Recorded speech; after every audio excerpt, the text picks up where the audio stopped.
Hey Pix, let me know if you can hear me okay.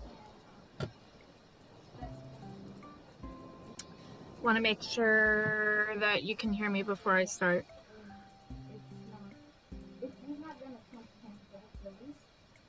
Hey, welcome to the stream. Glad to have you here. We just started, so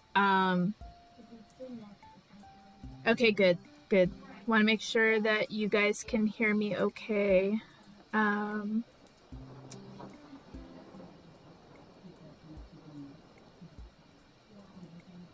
So let me go ahead and open up the file. I just uploaded it to my cloud, so I just got to open it. Yes, I actually follow you on Twitch as well, so I do know your username. Is there a certain nickname that you prefer to go by?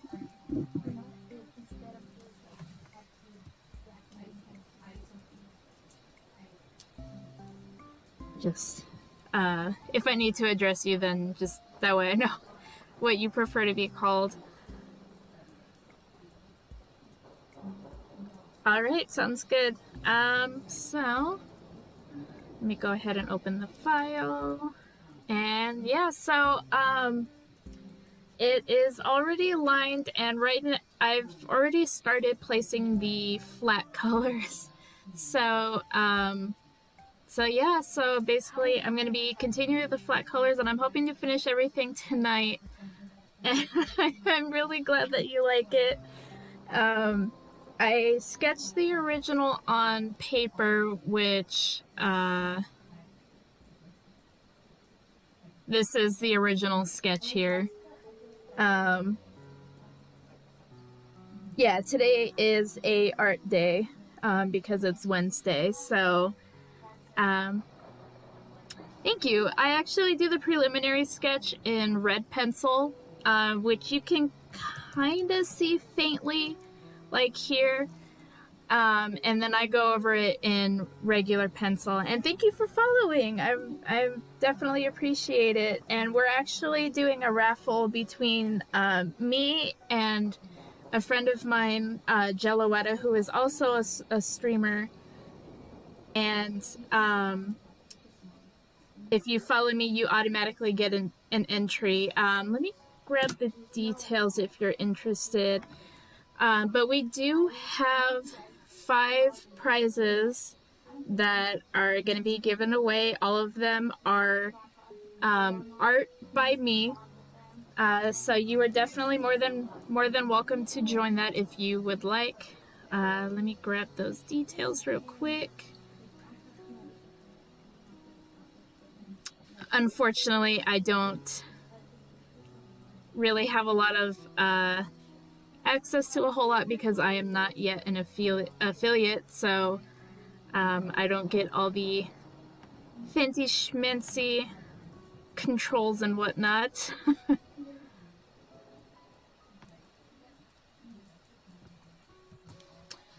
And here are the details coming up.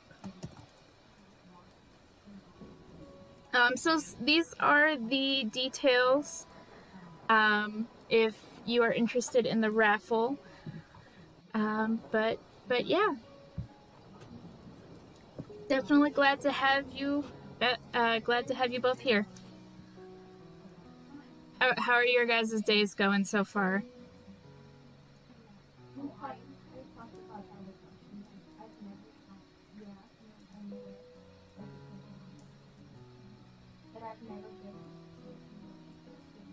Yeah, no problem. And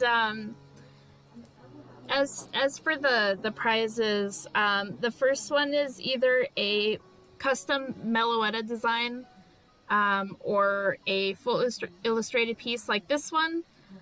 Second place is a full color chibi. The third and fourth place are a screen tone chibi, and then fifth place is either a emote or a profile picture. So yeah, but I am doing well. Thank you for asking. I am glad that we're finally having real October weather, so it's definitely a relief compared to the heat that we've been dealing with a lot this year, to be honest. It really did. It was hot for the longest time, and even just last week we had temperatures in the 90s, and it was like, we're already at the end of October. Can you please get with the program? I want the actual weather that we're supposed to be having right now, not the blazing heat that you're giving us. And summer was absolutely hideous with the hundreds. Is it, Pix? Well, I mean, where you're located at, I'm kind of not surprised to hear that, to be honest. But I'm just glad that it's finally cooling down a bit here, because it was not fun, and I don't deal with heat very well, to be honest. I definitely enjoy the cooler weather more, which is why I'm always excited when October rolls around, because then we finally start getting those cooler temps. But I'm so glad. I'm really happy with how October ended up turning out in this, because I really wanted her to look good, and I'm really, really happy with how she looks so far. Especially because I think the hardest part for me is paws. Paws are always hard for me to get quite right, but I'm getting there. Slowly but surely, I'm getting there. But luckily, I have some very good reference images, because you always draw her in plenty of angles, so I always have good references to look at.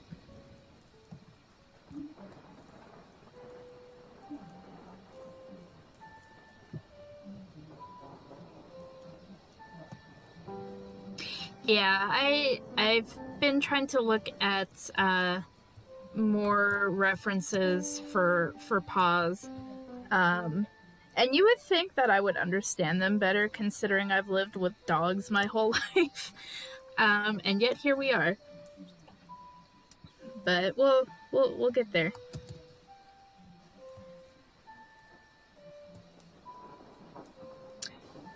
Yeah, this is Metabang Paint Pro, and this program is 100% free, which was what drew me to it initially. I decided to try it out on a whim because I was not happy with Photoshop and their subscription practices, which are quite frankly BS. And I decided to try Metabang, and I have been using it for a little over 6 years now, and I have not looked back since. Hello, Amy. Welcome to the stream. Glad you can make it. Working on the picture that you saw this the other night, but I am making progress with this now, and we actually have the guest artist here, Chicory Fox, who is actually the artist for October. So they are the one who drew this beautiful art over here. And if you are interested in checking out their blog, they have gorgeous art, both on their October Fox blog as well as their regular art blog, which I also follow that as well. If you want to plug in your links here, definitely feel free to do so, because I think everybody would definitely love to see your art, and definitely recommend you guys check it out because it is beautiful and detailed. And if you guys are also interested, they also have a link right now where you can buy prints of October Fox and Fall Fox. And I definitely recommend it. I got it myself, and the art is gorgeous. So I definitely fully recommend that if you guys are at all interested.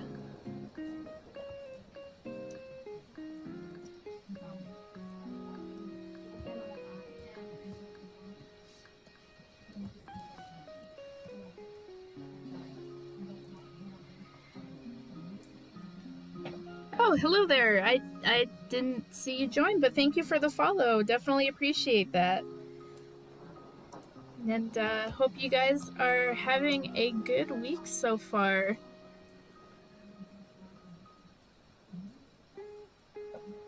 I did post information regarding a art raffle. If you guys are interested at all, you're definitely welcome to join. We have 5 art prizes, which are going to be provided by yours truly.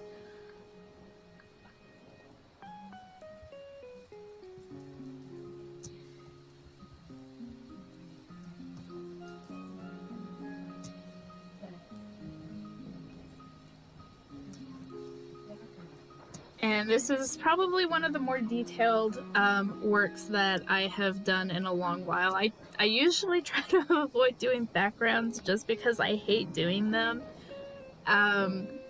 But you know what? I really wanted to go all out with this. Whoops.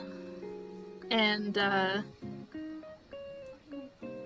want to make sure that it looks good. I think I'm going to make that a little more warm colored.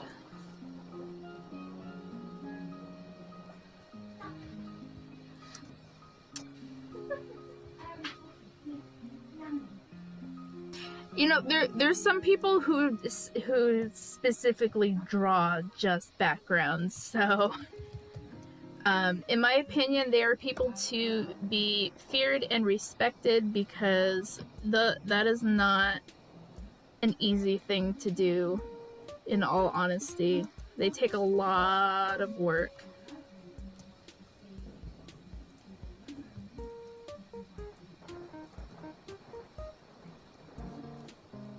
So I'm always amazed with Chicory's blogs, because they do amazing, not only characters, but their backgrounds are also phenomenal, so.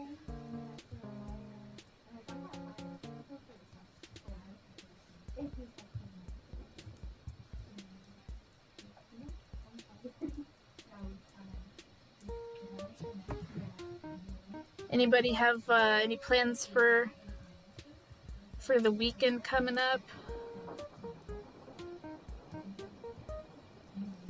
I know it's approaching Halloween, which I personally am very excited for.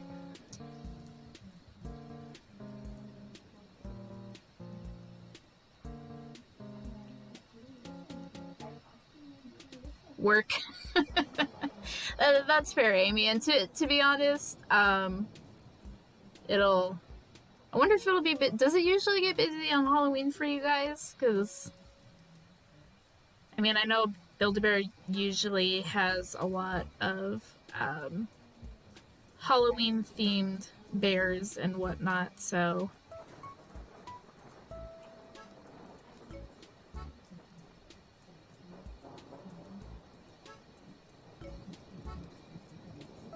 You're traveling, but you still don't know where. Well, hopefully, regardless of where you go, it ends up being a good trip. I hope it's a good trip for you, Pix.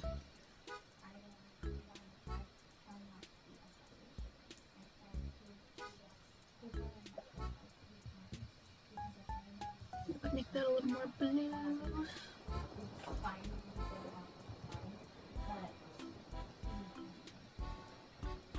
Oh, the mall is having a trunk. Yeah, those tend to get pretty busy, I think. I've only been to something like that once, and that was a great many years ago. that was probably like it's been well over 10 years since I went to something like that. and it was fun. I had fun with it. Well, it was looking really good, Luma. The last time I saw what you had done, it was done really well. You don't have a costume, and it makes you sad. I mean, didn't you kind of do something for an OC of yours though? Couldn't you do that for a costume?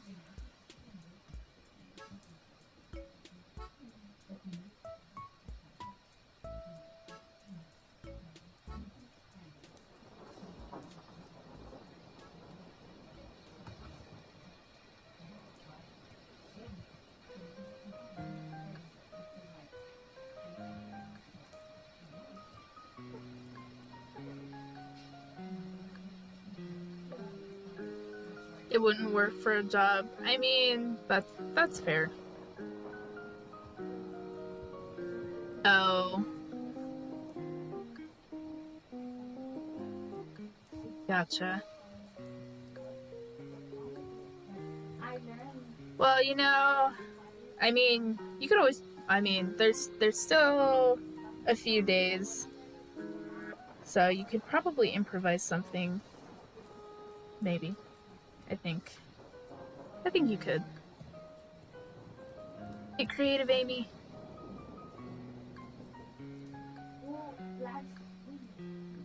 I mean, there you go. There you go.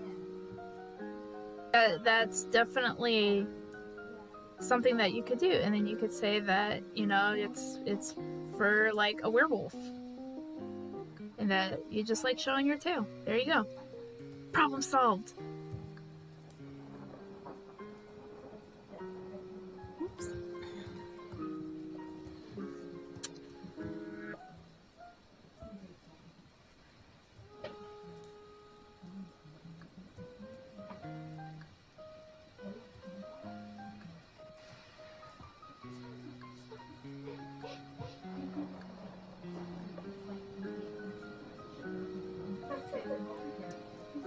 Spirit Hawk. Yeah, they tend to have some pretty good stuff. And I mean, right now, since it's getting close to Halloween, they're probably going to want to start clearing stuff out. So to be honest, I would not be surprised if there were some at least small sales going. You never know. You might get a good deal on something.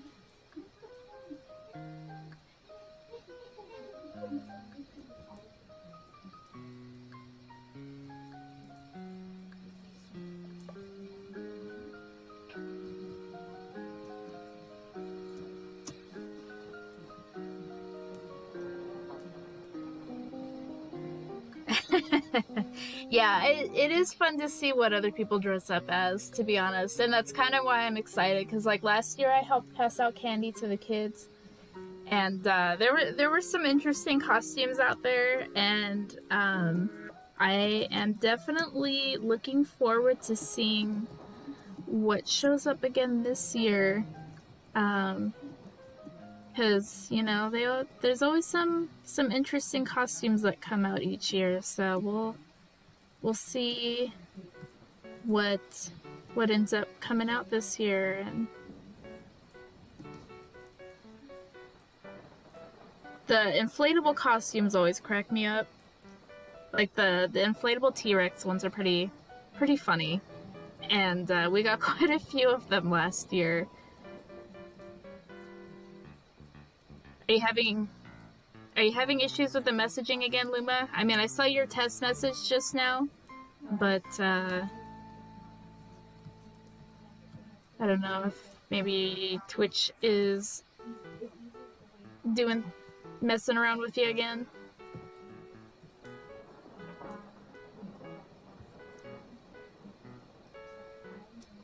Yeah, Twitch for Android is not as clean as it could be, to be honest.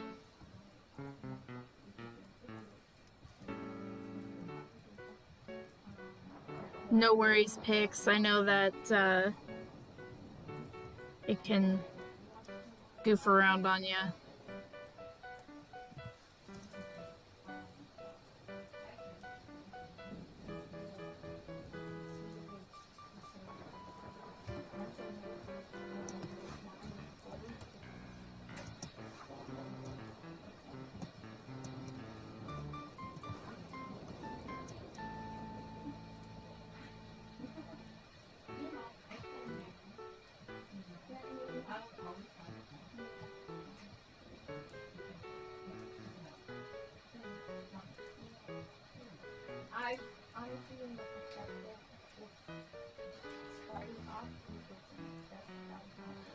My day was okay. Can't really say there was a whole lot going on for the most part. I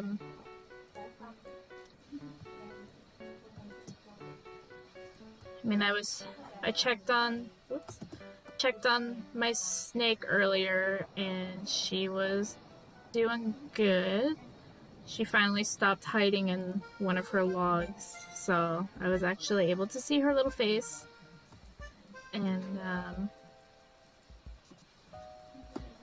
she is doing good, so I am happy about that.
I know that you said that you're going to be traveling, but how's preparations for that going?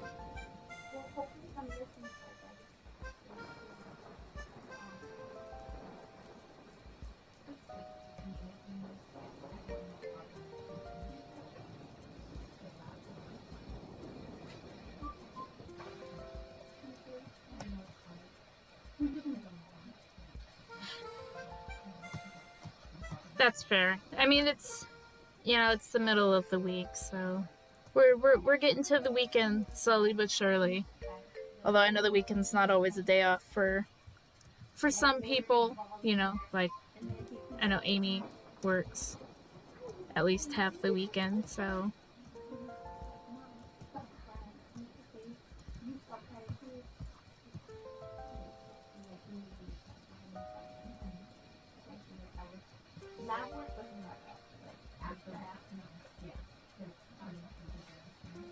Oh, you're off tomorrow? Oh, well, that's good. I mean, I don't see why a day off wouldn't get you excited. So I know when I always got a impromptu day off, I would be happy about that.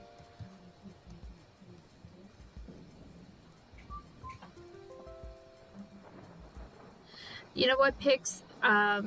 I absolutely understand what you mean by that because I am in the exact same circumstances in regards to being unemployed. So, it's still very easy to get tired even when you're unemployed because I mean you're still gonna be doing things. Whether you got to take care of laundry, you got to take care of groceries, you got to take care of making food.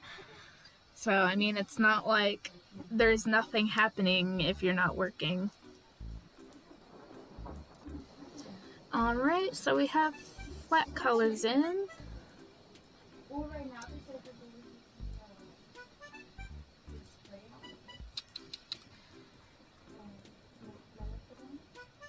Life still happens even when you don't work. That is absolutely 1,000% true.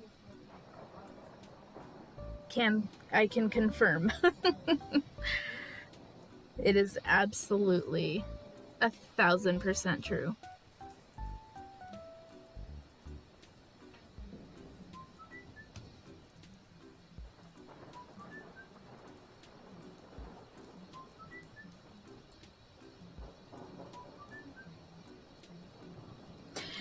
In some ways, it really kind of is because I feel like you tend to get really stressed out about being unemployed because it's like oh man, you know, I don't have a job, I need to find a job, and you're trying to find a job, but nobody's responding, and you know, you're still trying to find something, and while you're doing that, you know, you're also trying to manage everything else in your life, and you know, it's like, it's not easy. It's not easy.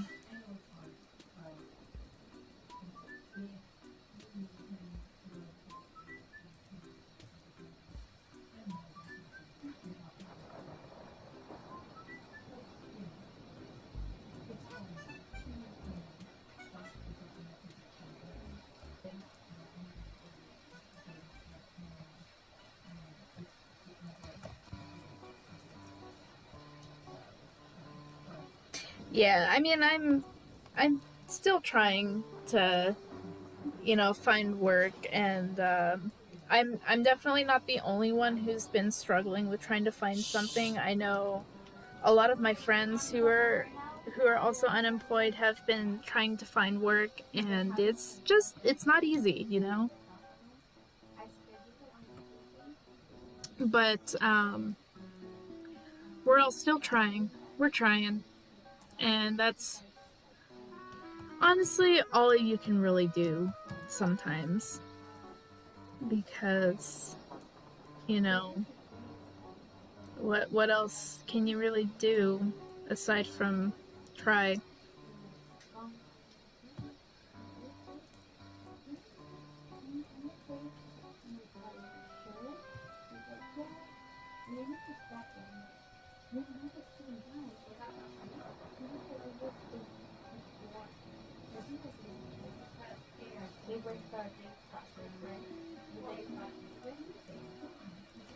Thank you. I definitely appreciate hearing that. And when I I was originally, I think I was going to do something more simple, and obviously as you can see from this, that did not happen. And I went a little crazy with details. And I am hoping to get this done tonight, and I'm pretty happy with how it looks so far.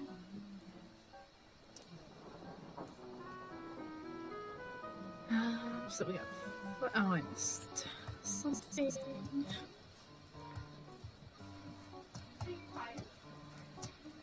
Gotta add the orange. Um,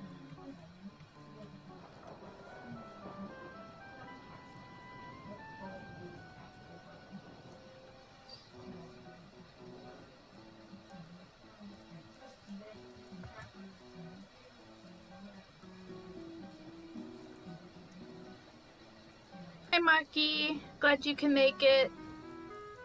How are you doing today, Maki?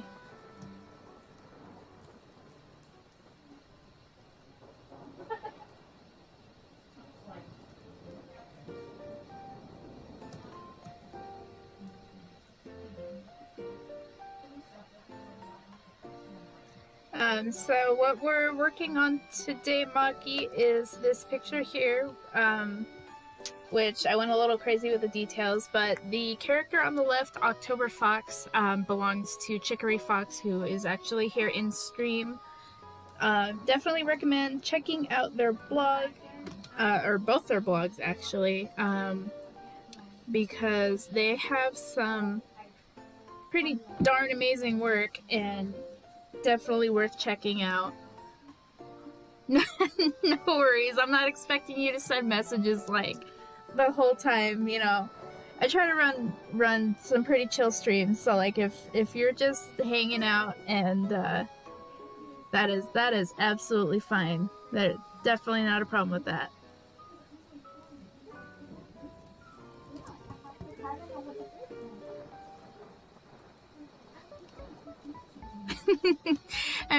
I'm very glad that you like it. I'm pretty happy with how it's turning out so far.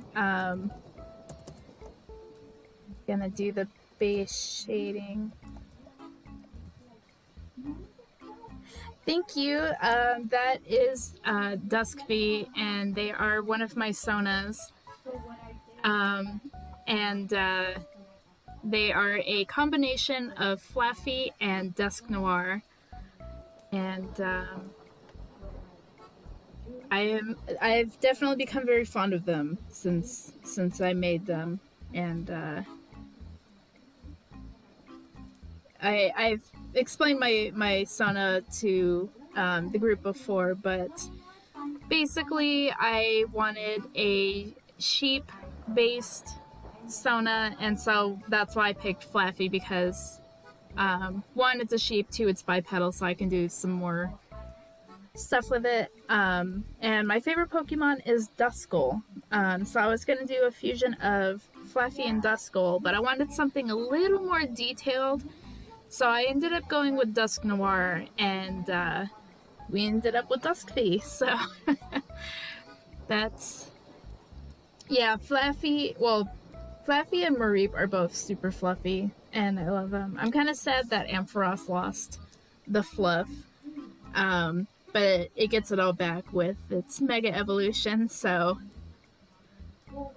it works out in the end.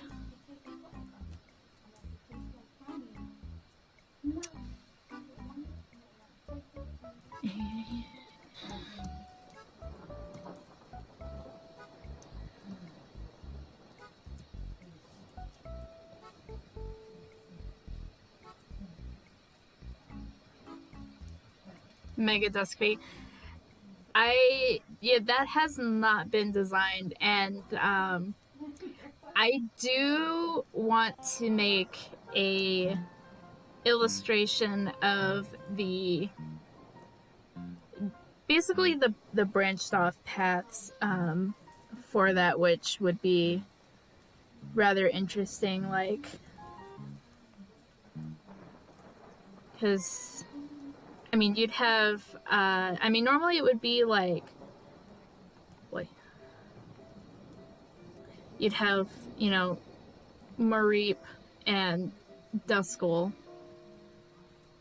which would turn into Flaffy and Dusclops. Which then it makes you kind of realize that, then Duskfy's kind of weird because they're not a Flaffy Dusclops or a Flaffy Dusk Noir. So then it's like, what happened? So I imagine that normally it would be Flaffy Dusclops, and then they would evolve into Ampharos Dusk Noir. But Duskfy kind of ended up being their own thing because I feel like they probably got access to the Reaper Cloth early, and so that's why they look the way that they do, instead of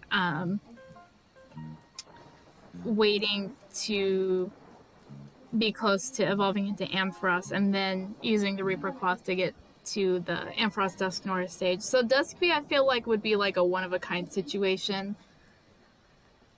And they're probably an outlier in their species. So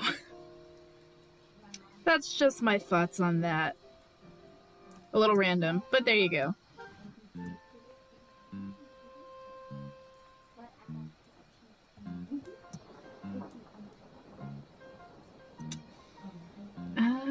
Let's see. I think there was a brush that I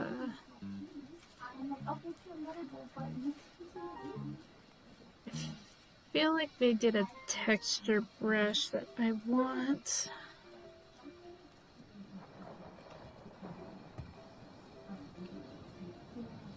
That's not quite what I want. Oh, well, that's kind of...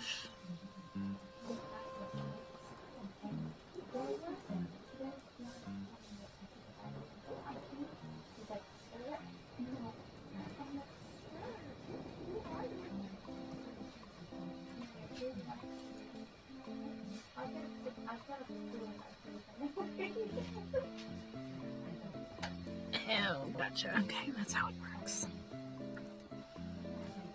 I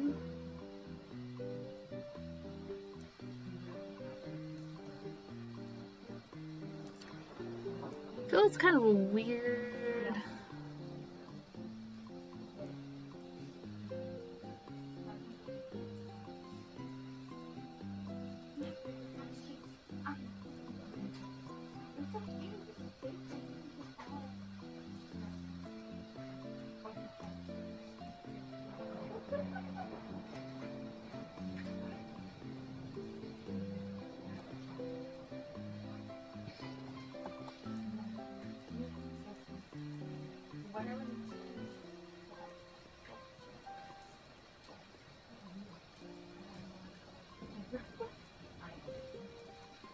I like the way that looks.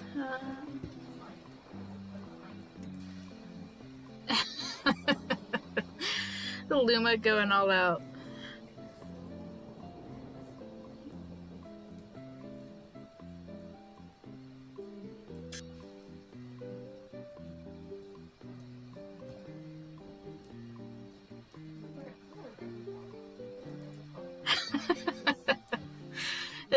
The infamous pink gloves that Team Rocket wears.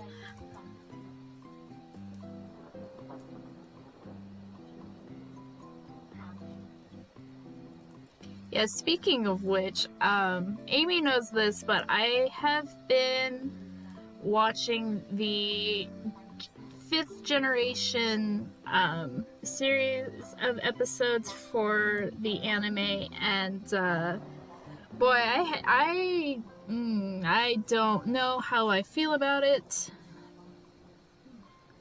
I have kind of some complaints about it because one, there are some really bad mischaracterizations in comparison to the games, and I don't like it.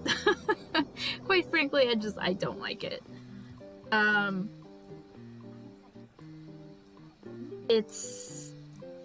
It's pretty bad in some aspects, and I'm mostly watching it just because I needed something to watch, because most of the series that I've been watching, I have caught up with them, and so there hasn't been anything really that I can watch. So I just started watching it, and boy, it's good in some aspects and it's terrible in some others.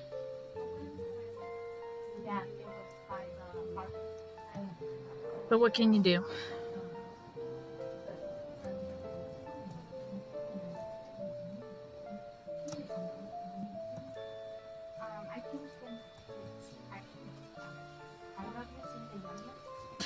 Yeah, that's kind of essentially how I feel about it. It's just like, yeah, that sure happened. That sure exists for some reason. And I was telling Amy this, but so some of what frustrated me was that, well, first off, Iris is very quick to attack Ash and put him down. Like, she says some pretty mean stuff to him a lot and gives him a hard time about things that aren't even under his control sometimes, which kind of like, okay, you need to chill. And then another part of it is Bianca. I just saw Bianca in the anime, and they massacred her character, and I'm so mad about it because she had a lot of really good growth in the games. Like, she was really shy, she didn't have any confidence, and by the end of the game, you see a huge difference in her. She's really confident, and she found a path in her life that she wants to follow. And it was like really great because she had a big development as a character, and in the anime they made her into the most annoying character, and I'm like, why would you do this to her? Like, she doesn't listen to anybody. She is very prone to just like interrupting, and they just like completely massacred her character, and I'm so sad because like she's not like in the game series she was just really good. She had a lot of development, and they absolutely took that away from her in the anime. And it's like, why would you do this? Like, the writers, did they even play the games or anything? Like, I don't know, it was just really upsetting because I hate seeing a good character get thrown under the bus and get written off as just this whatever annoying person when they deserve so much better than that.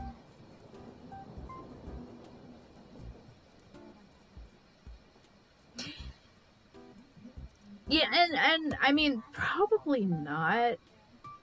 But, like, you would think if you have to write a series, like an animated series for a very popular game, you would think you would at least like play at least a little bit of it to, you know, get a feel for it. And they just, I don't know, because like, let me tell you, when they did like the XYZ series or season, and then Sun and Moon, and then even the most recent season, those have been really, really good.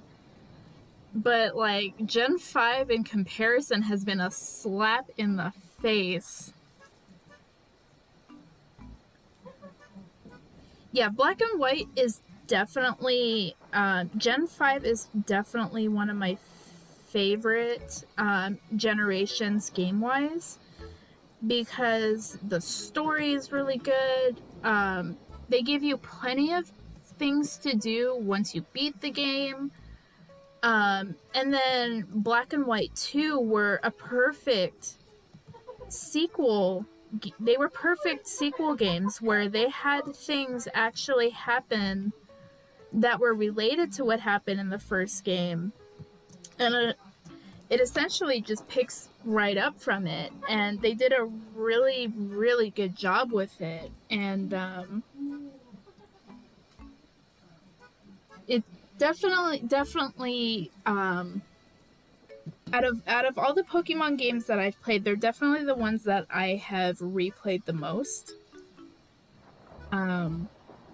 So I definitely recommend those for sure. Absolutely, 100% recommend Black and White, and then Black and White 2 for anybody who has not played them, because they were done exceptionally well. I think, honestly, they're probably the best games in my opinion. And I feel like we definitely lost out in not doing more games like Black and White, style-wise, too. Because the animated pixels were definitely a huge jump graphics-wise from, like, Gen 3 and Gen 4. And I'm super sad that we only got 2 games that had that style before they immediately jumped into 3D, like fully 3D assets, and I feel like they weren't ready for it.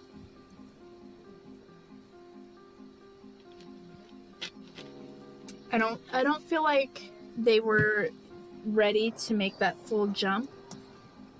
X and Y, while they were really good, also felt pretty unfinished in that there wasn't much to do post game at all, and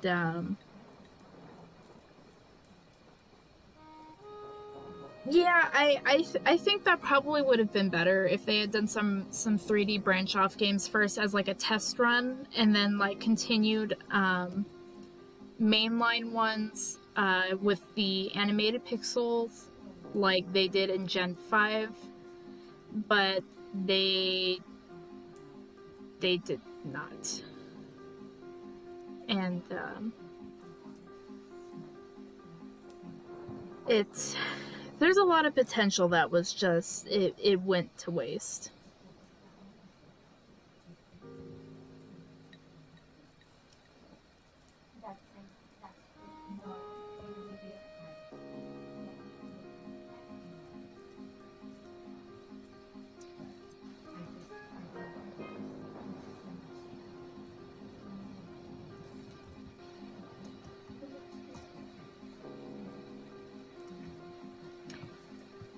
There's a lot of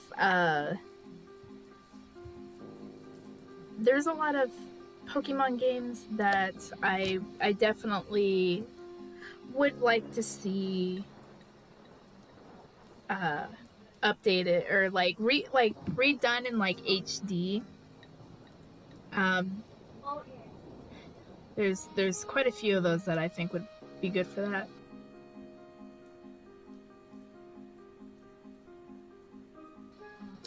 Um, for me, some of my favorites are like the Pokemon Coliseum series was excellent. It was very different and definitely the first of its kind. And I think it would it would be amazing if they did more like it.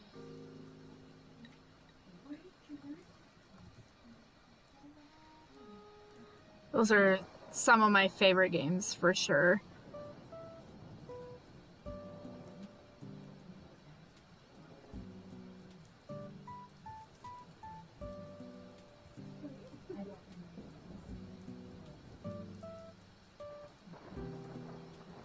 I mean, have any of you guys played like Coliseum or XD? See, I have Pokemon Conquest. I never finished because I couldn't really get into it. I don't know, the style was not really my thing.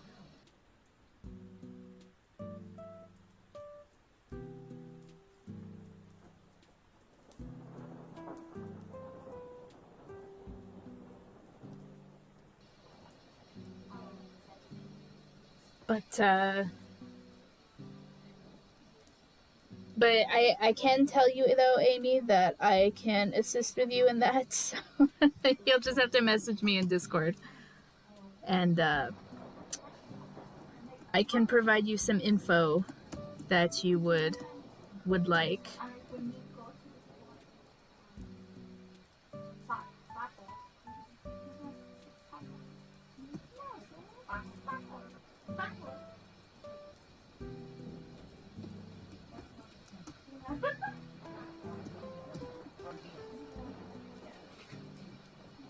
It did have a good art style. I definitely won't argue that point. It definitely had a very clean, crisp look to it, and definitely they put a lot of work into that for sure.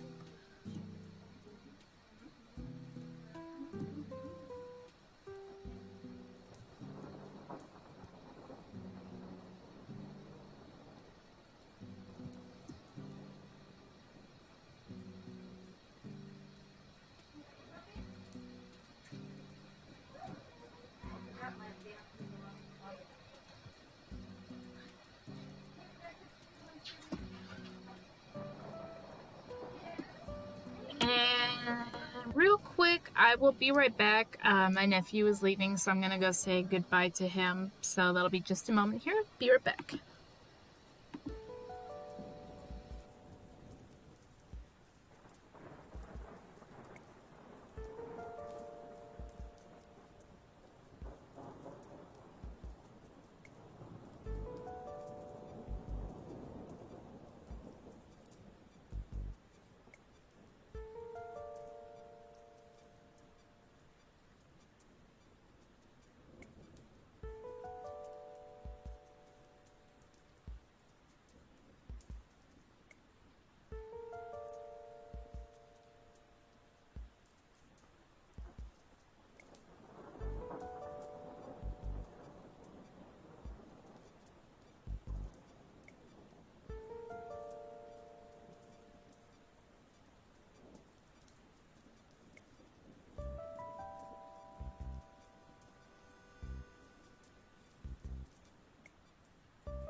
Alright, I'm back. Sorry about that. We get my nephew every week, so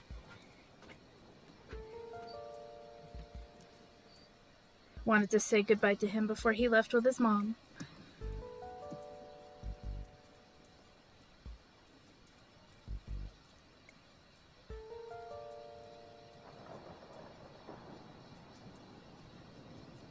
Thank you guys.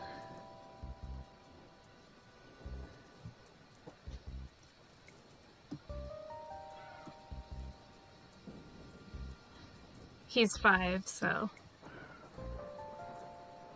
want to make sure that build a connection because he's little, so he's a very smart little kid.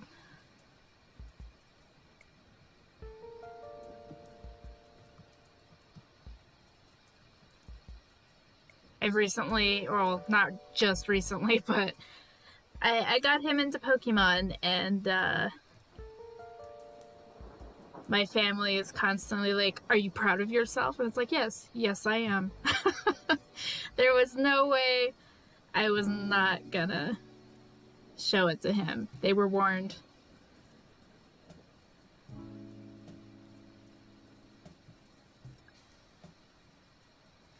To be fair, though, it's kind of hard not to like Pokemon because it's bright, it's colorful, and they're all based on animals.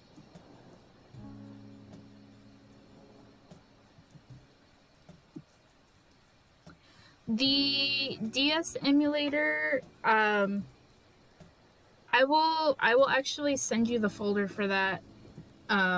Just that way you don't have to worry about searching for it on the web. Because, viruses and stuff.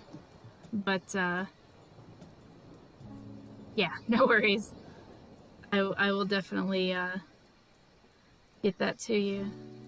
I've been using it for quite a few years now because a friend told me about it in college, and, so that was a while ago.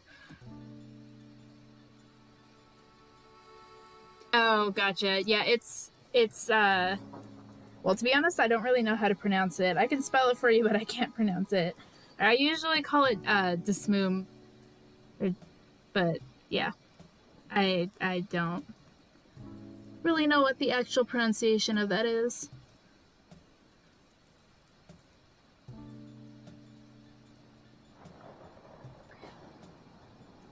Yeah, that what Luma posted.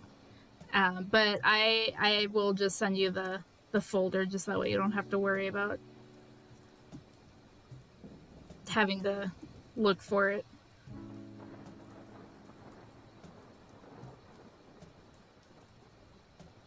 Because websites nowadays, even like the safe websites, sometimes end up with dubious things on them regardless, so you just never know. Oh, you already have it, okay.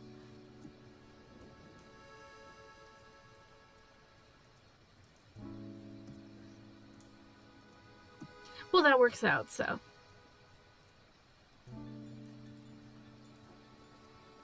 Yeah, on Android, I don't have one that's a DS emulator, but I do have a Game Boy Advance one, which is My Boy.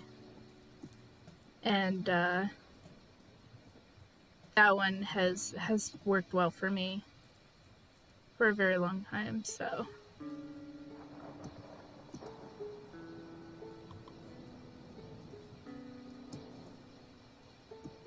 Sweet. There you go. Because I have notifications turned off, so I don't usually see anything like that.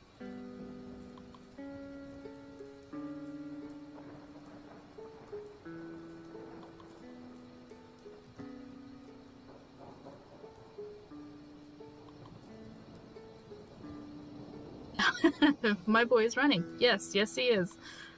He's running far away.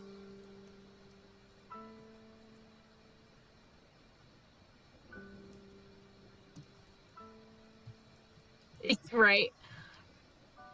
Is your fridge running? I sure hope so. road work ahead. I sure hope it does.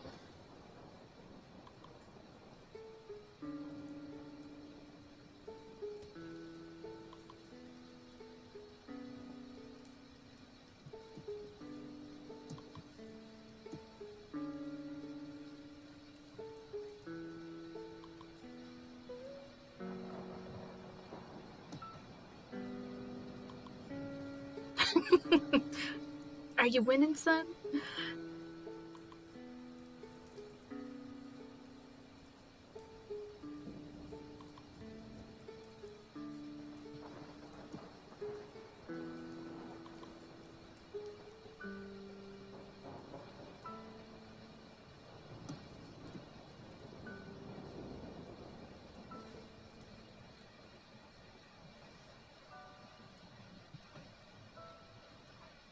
No worries, Amy. Glad you could join, even if for just a while.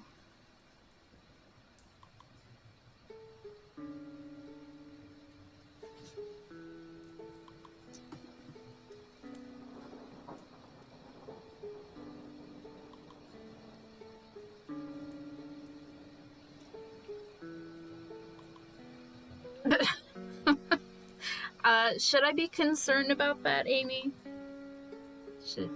I feel like I should be concerned about that.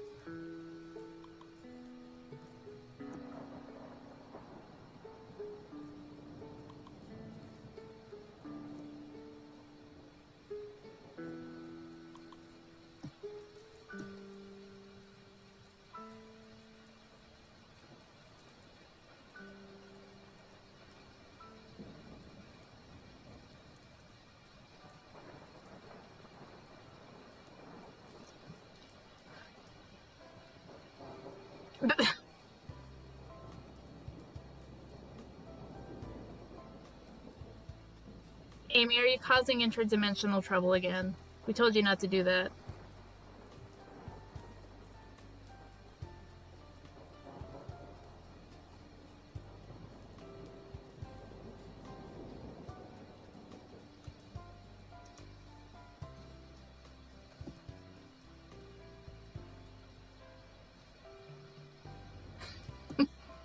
It was shiny.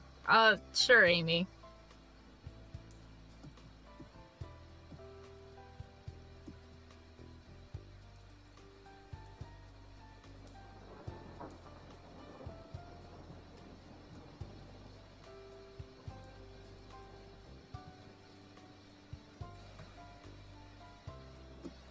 Yeah, I don't know if Jello is going to be joining us today, but I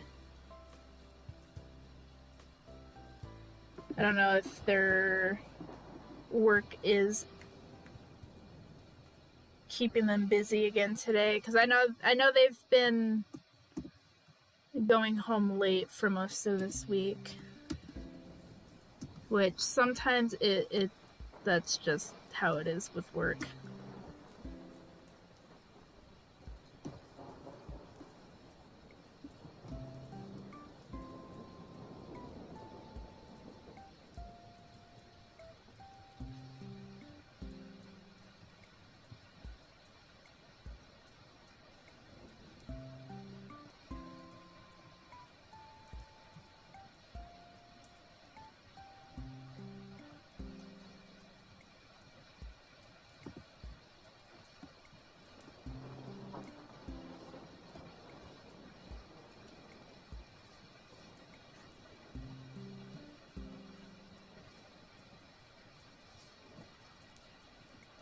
Helps if I'm on the right layer.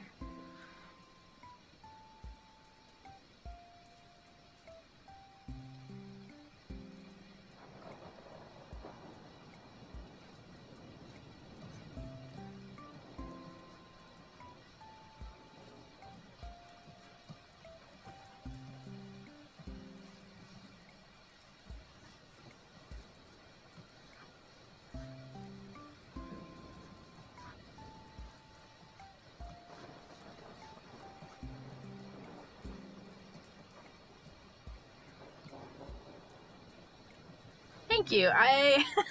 I'm not gonna lie, I wasn't entirely sure what I was doing with this tree.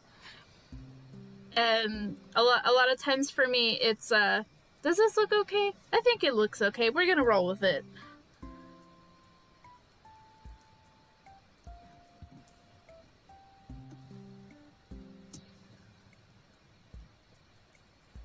That's pretty much like 90% of my art is I don't know what I'm doing, but I think it looks okay, so I'm just gonna go with it.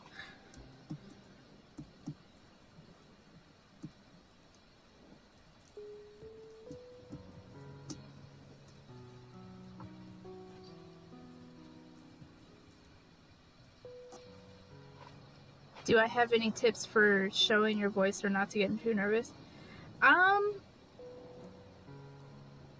That's a good question. I think the hardest part initially is just getting started. Once you start talking, it usually rolls from there, to be honest. And don't be like worried if like you stutter or anything, because if you haven't already noticed, I do that plenty often myself. So don't worry if you make mistakes when you're talking, because I don't think there's anybody out there who can really speak truly perfectly. Like that just does not happen. Plus, if anything, I think it makes you feel more personable, because if you make a mistake, then to somebody else it might be like, oh, okay, they're just like me, just a normal person like me, so I can be chill with them. And so it honestly really comes down to just getting started. Usually once you start talking, you can go from there. And if you don't have anything to go off of, like if somebody doesn't say anything, you can bring up some topics on your own, like is there like a new game coming up that you're interested in, or maybe something happened today that you want to talk about.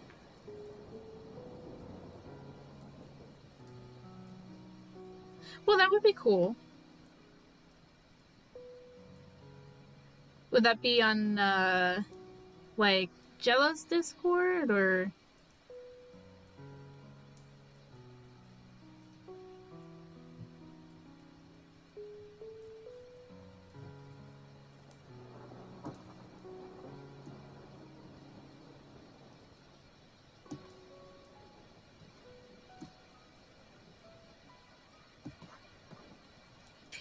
if it's like a video that's just being recorded and it's not like a live stream sort of deal, sometimes you can write a script for yourself and then just kind of base it off of that. Oh, okay, so you're gonna do it on all three. Yeah, if it's gonna be like a pre-recorded deal, you can definitely write a script for yourself and then just kind of base it off of that. I've done that before for like video projects in college, and it gives you like a base to go off of. And if you can always improvise too based off of what your base, depending on like circumstances, like maybe something happens when you're making the video and you can just kind of use it and roll with it.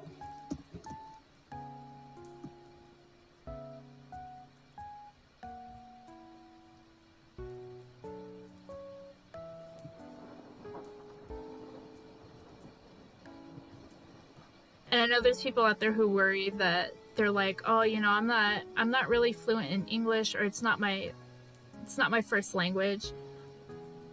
If you don't like, if you're worried about like your English, I would honestly say don't worry about it, because for one thing, the groups that you're planning on posting in, we're all super chill, and we're not going to be like, we wouldn't be saying anything about it anyways.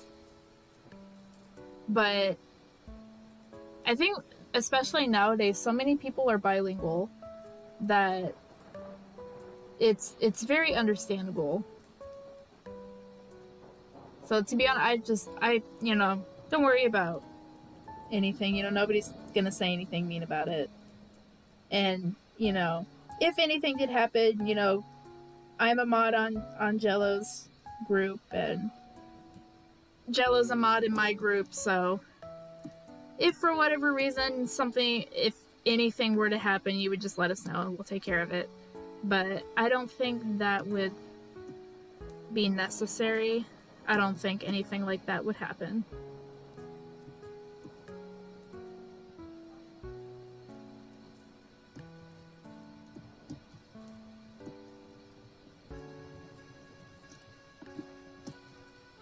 Why do those lines suddenly seem so much darker?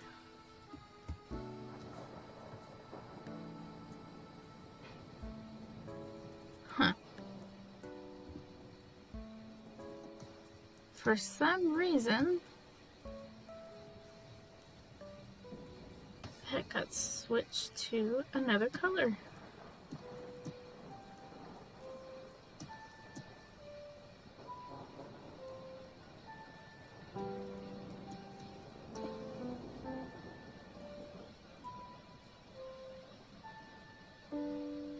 And that's totally understandable. I mean, even like for me, like English is, you know, my native tongue, but I still mess up on a lot of things. So like, you know, that nobody's gonna say anything to you, and even native, like, see there, I already messed up.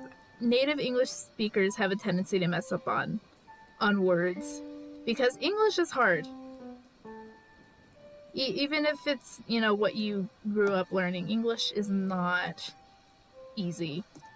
It's really just not. Yeah. See, Chicory said the same. They agreed. You know, English is a very complex language, and it's so easy to mess up on words, even if you've been speaking it your entire life. You could be a professional, like, public speaker, and you can still very easily mess up on words. It just happens.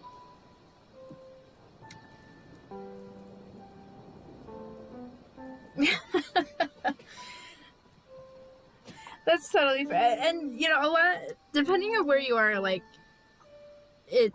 dialects can absolutely change the language. And it's kind of funny when you travel to like another state or something, and they're like, "Oh, you have a really interesting accent." And it's like, "I have an accent? What do you mean I have an accent? I didn't think I had an accent." So I had to live in Michigan for a while, and somebody told me I had an accent, and I was like, "I do? I have an accent? I didn't think I did." I mean, I'm from California, so I mean, I know I say dude a lot.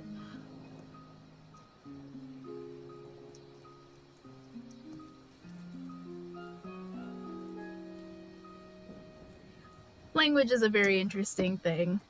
It's frequently changing, and, you know, there's always new things to learn. Gotcha. See, and for me personally, anybody who's bilingual, I automatically consider them like 100 times smarter than me, because it's hard to learn more than one language, and just to go back and forth between, you know, whatever languages that you know. Sometimes you have to like think about a word, like, wait, how do I translate this? Or am I using the right one? So, I mean, seriously, if anyone who is bilingual or trilingual or whatever, you are automatically smarter than most people who only know one language, because that takes a lot of serious dedication and a lot of hard work. So, like, mad respect, seriously.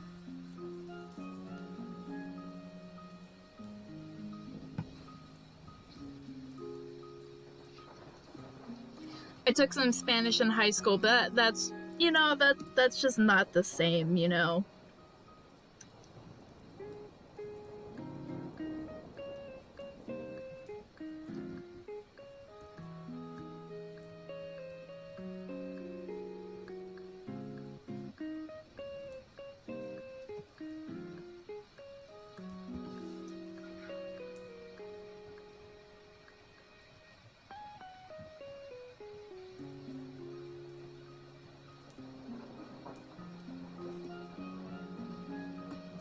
See, I like to listen to songs regardless of what language they're in, just because for me, like if I like the way it sounds or like the feeling of the song, like I will listen to a song regardless of what language it's in, as long as I like it, like the way that it sounds.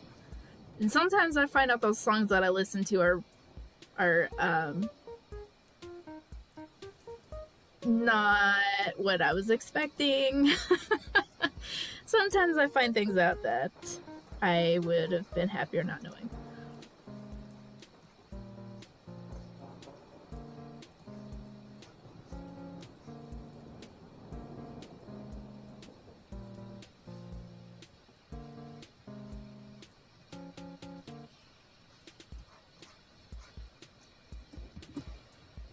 Exactly. That's exactly it, Pix. I'll be listening to a song, I'm like, oh man, this is like really good, it's really catchy, you know, I want to look it up and, you know, see what it's about. And then it's like, I'll be reading the translated lyrics and it's like, oh. Oh, oh, okay. And then suddenly it has a very different impression in your mind. So that's definitely a very common thing, I think.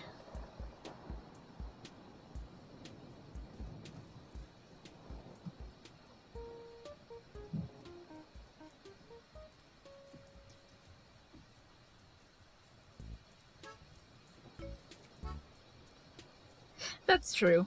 And I think that's definitely a I can't really argue that, to be honest.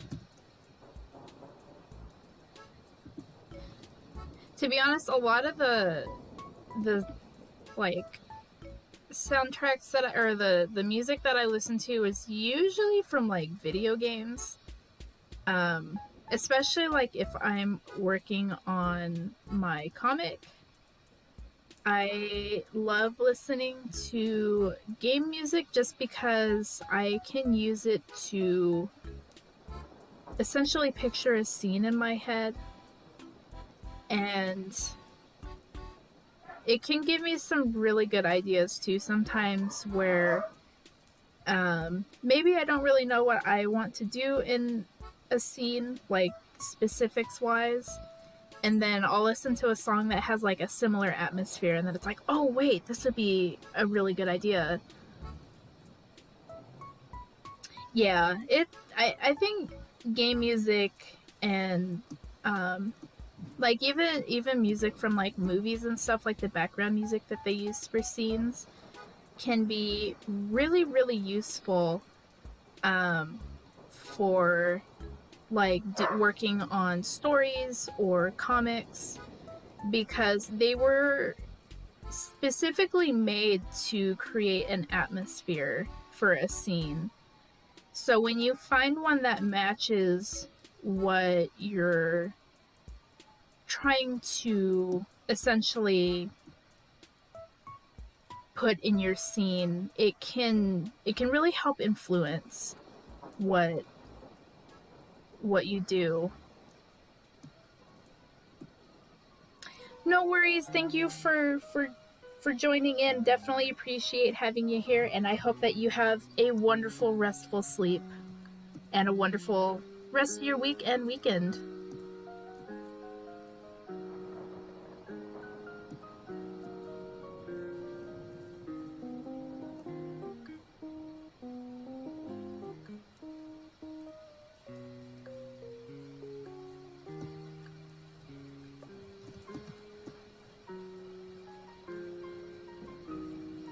You can hear sirens in the background. Makes me wonder what's going on outside. Never know anymore. The world is so crazy right now.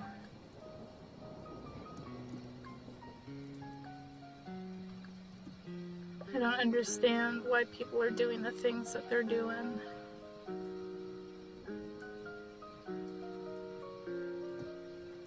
Yeah, they're not like super close by, so you shouldn't be able to hear them, Luma, but they were passing by, and just there's been a lot of stuff going on in the world, and a lot of them are very negative, unfortunately. But we're not going to think about that because we're going to have... Okay, well, you probably heard that. I do apologize for that. Our dogs have a very bad tendency of going off. Yeah. Yeah, I kind of feel you probably heard that. Our dogs bark at anything and everything, and if somebody comes to the door, they lose their minds. It happens to you too? Yeah. We have 2 German Shepherd mixes, and they are very loud. They are so loud.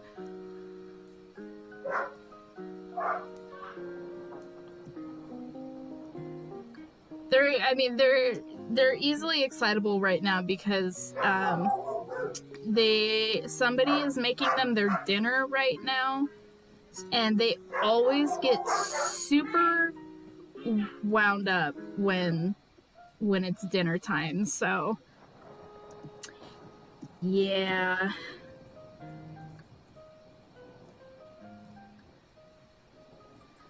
The previous dogs that we had didn't bark nearly as much.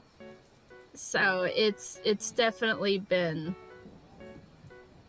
very different having dogs that are so prone to boofing like that. Because Thor, especially in comparison to his sister Luna, he has an exceptional proclivity for barking like crazy.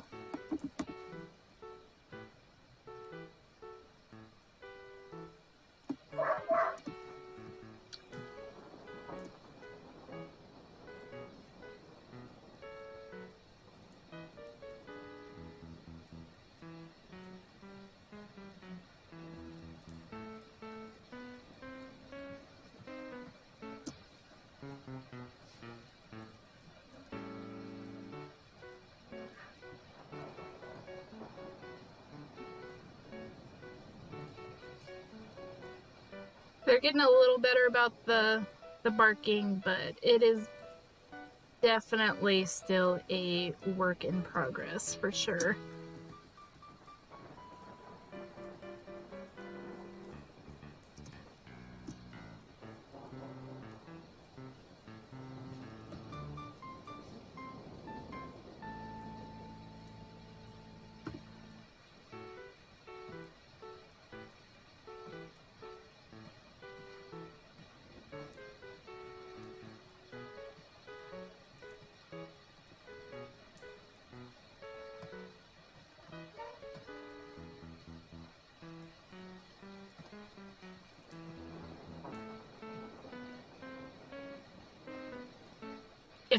If I were to instruct art classes, I honestly am not sure. I did some volunteer teaching at the middle school that I used to go to. The teacher that I had for 6th grade was doing an art class for her students, and so I was helping out with that, which I actually had a lot of fun with. But that was done completely on a volunteer basis. So, a little different, I think.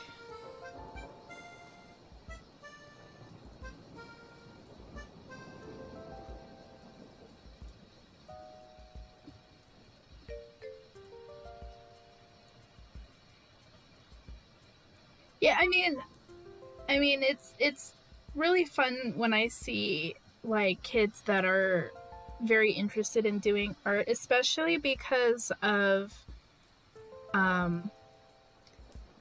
art being so undervalued, and budgets for like art classes in schools being so minimal or even non-existent. So having her come to me and basically say like, hey, I want to do an art class, but I need somebody to help teach it, can you come help? And I was like, oh yeah, sure, absolutely. Because it's hard for kids that they want to do art but they don't have the resources for it because it's so underfunded.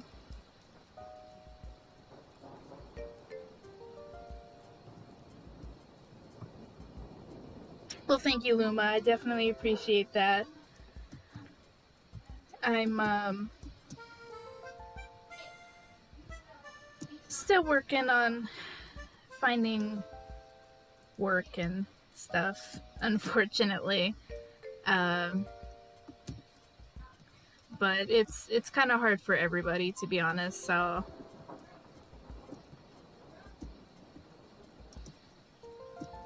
we'll see what happens.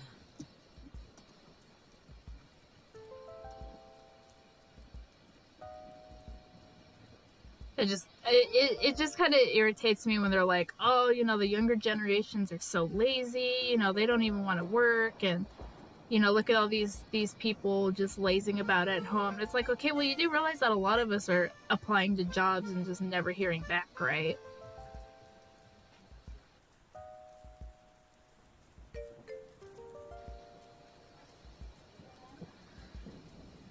Not even just me, a lot of my friends have also been trying to look, and it's irritating. Yeah, and that's a true thing too, Pix, is it's not necessarily the program that makes you a good artist as much as just practicing and just doing what you can. Because even the program that I'm using, it's a free program.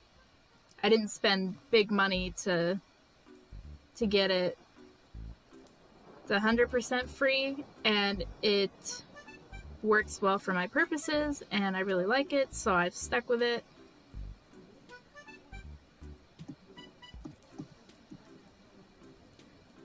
Because I know when I was younger, I always had wanted Photoshop because it was like, oh, that's the good program. If I have that, then I can definitely do some really good stuff. And sure, sometimes programs have good features that you need to help make you do stuff, but ultimately what you make is dependent on yourself. Like you can't start a program and then blame it for being the sole reason that it's not turning out the way that you want it. That's not how it works. And some people don't get that. I've seen people do some amazing works on MS Paint or like GIMP. I know that was a big program for a while, and people were doing some really cool stuff with that as well. Yeah, I had it legitimately. I had Photoshop CS3, and it worked really well. And to be honest, I used that version of Photoshop until college, where at the school they had us using the new one. But I hate the subscription models for things. Like, let me just buy the product once. If I need to pay a lot of money for it, then okay, whatever. But let me just pay for it once instead of having to pay for it every month. Because that's just so annoying, especially when they keep changing the pricing for it. Because they're doing that on purpose. That's fair. In my opinion, that's totally fair. Because yeah, like you said, they don't really, they don't give you a lot of time to like really see what these programs can do. And it's like, okay, I kind of got a feel for what you're offering, but at the same time, it's not nearly enough to convince me that this is the product that I want to get for sure. But they don't make it easy.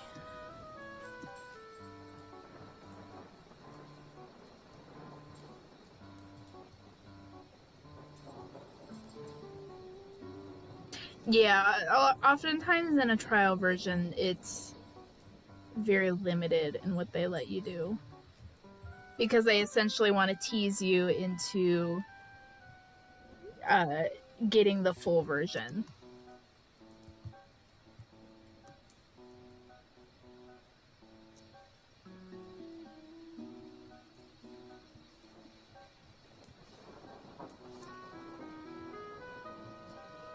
Like, hi, excuse me, I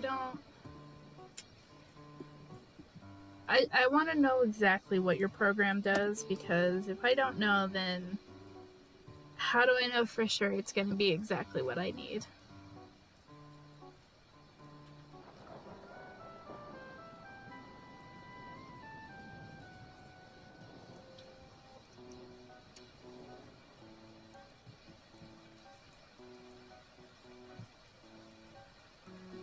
But yeah, the program that I'm using right now, it's free, so I'm definitely more than happy with what it's done for me.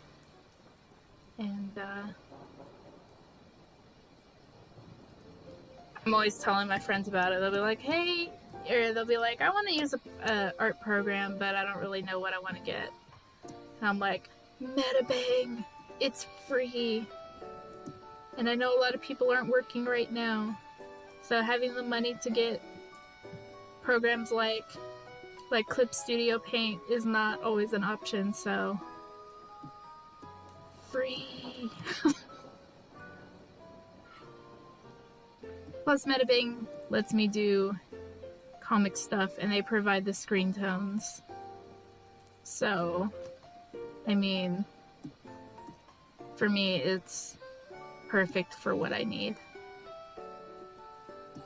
Plus, they let me make my own brushes.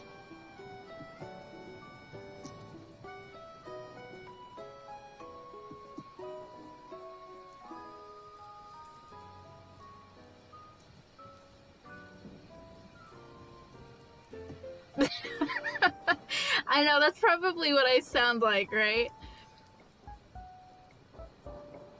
You're like, okay, you can stop shoving it down our throats now. I'm sorry, it's just a really good program.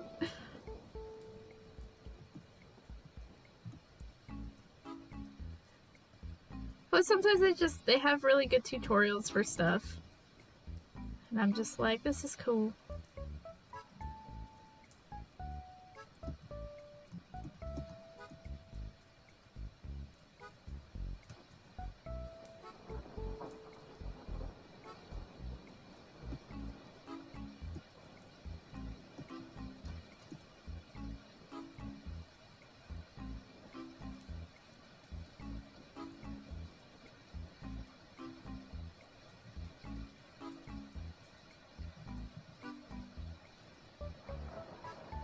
The weather's been jumping around so much. I'm like, I keep waiting for an earthquake to happen. And one hasn't happened, and I'm grateful for that, but I'm also like, still worried that one might still happen. Because I'm paranoid. You would think that after living in Southern California for essentially my entire life, that I would be used to them and just kind of whatever about it, but I hate them.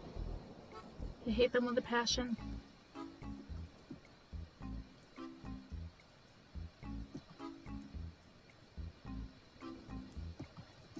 Earthquakes are not fun.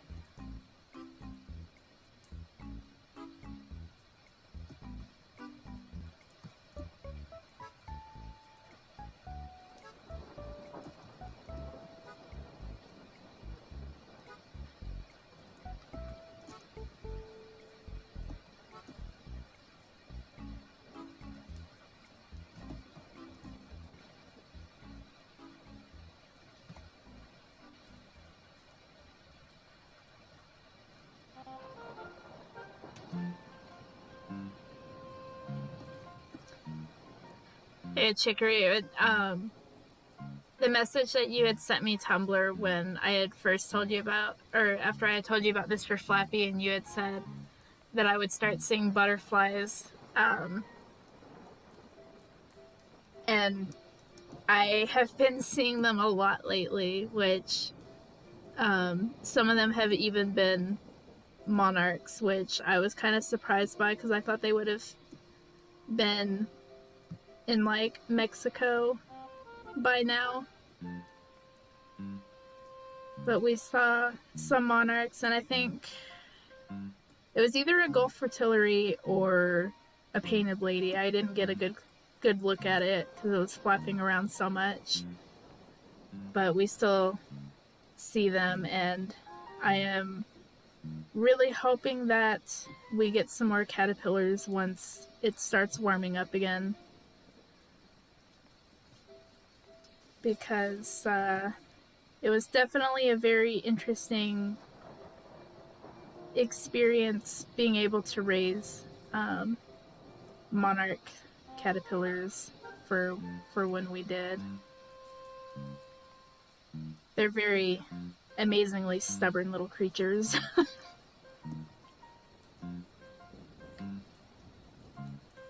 A reason, well, I mean, I use layers to keep things organized, and then I merge them down as I don't need them, so I don't usually end up with too many layers, as compared to like when I first started out with digital stuff. I would sometimes have files with like over 100 layers, so they would be these huge project files, which they didn't need to be, but I did not know. So it ultimately it depends on what I'm working on, but I tend to like to keep things separated. So like the flat colors for Dusksphere are one layer, October Fox is one layer, the lantern is one layer, and that's just because I like to keep stuff separated so that like if I mess up, it's just on the one and not on everything. I had a teacher in college who refused to use layers and would do everything on one layer. And I mean, he did some amazing work. I definitely, like, there's no question there. But for me, that's just not how I like to do things. I prefer to have more layers and then just delete what I don't need or merge down. Just that way I can edit and change as I need without affecting the entire project. Yeah, it's kind of interesting. The whole butterfly situation honestly started as kind of a huge coincidence because I had wanted to get a milkweed plant to help the monarchs, and the first milkweed plant just happened to have a single caterpillar on it, a little third instar monarch, and I ended up naming it Caterpie because of course. And they were my first successful butterfly that I raised. And Caterpie ended up turning out to be a female. And I was super, super stoked about her. And shortly after that, we started ending up with more and more caterpillars as the monarchs started finding our plants outside. And it honestly just went from there. We ended up with so many, and released close to 100 back into the wild. And it was definitely very interesting just to watch them, because I mean, when you look at a caterpillar, you don't really think of them as being like these, you usually see them as like these weak, insignificant little minute creatures, and they have such amazing personalities that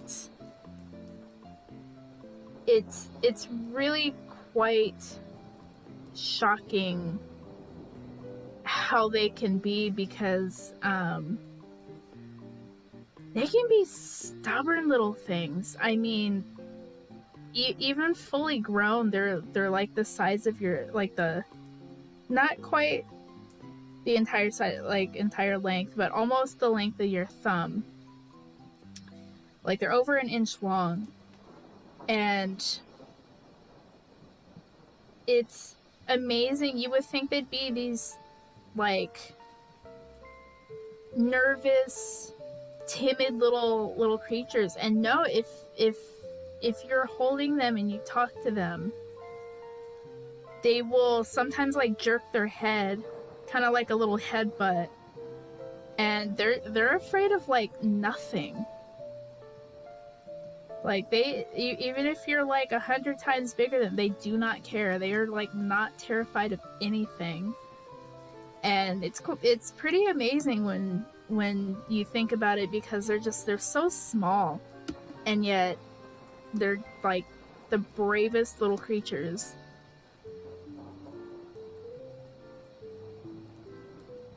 Yeah, they're very interesting little things, and they got used to me handling them so I could clean the little tank that I had them in. And all I had to do was stick my finger next to them, and they would crawl onto it so I could move them. And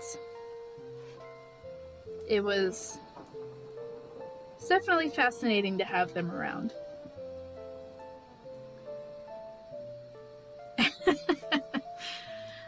It's funny you say that, because I was definitely the nature obsessed kid when I was younger, and I was never afraid of like handling like bugs or lizards that I would find.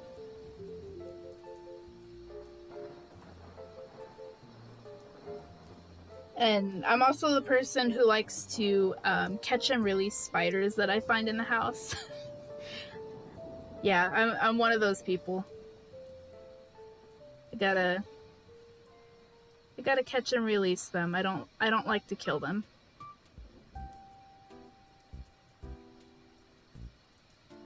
Because spiders are very important. And I'm especially fond of the little jumping spiders. Those little guys are adorable. And when they actually let me hold them, it is super cool, because they have the cutest little faces, and they will turn and they will look at you, and they will cock their head like, "Hey, what's going on?" or like, "Hey, what's that?" And it's quite frankly, it's just adorable. And it's kind of sad that people hate them, because they're super, super cute. And I didn't realize until like the last year, but apparently some people keep jumping spiders as pets, which I didn't know that was a thing, but apparently that's a thing. People will keep certain species of jumping spiders as pets. And apparently they can be pretty decent pets. Oh yeah, brown recluses are definitely not a catch and release. That would be I have to burn this house down now. We get black widows, which, to be honest, I would like to leave them alone. The only thing that has me concerned is my nephew, because he's a lot like I was when I was a kid, in that he's very curious about anything that he sees, and he's not necessarily hesitant to touch, and I would really hate it for him to get bit. So, black widows are definitely a big no-no around. And I haven't really, like, they haven't really gotten in the house, but we do see them outside, and so we always have to get rid of those just because of my nephew. Although, to be honest, I haven't been seeing too many of them, and I don't know if it's because of the lizard population has been exploding. We have a bunch of like wild lizards that have been living in our backyard for quite a few years now, and I've been seeing a lot of them this year. It seems like the population has grown quite a bit. So I am thinking that they are managing that spider population quite well.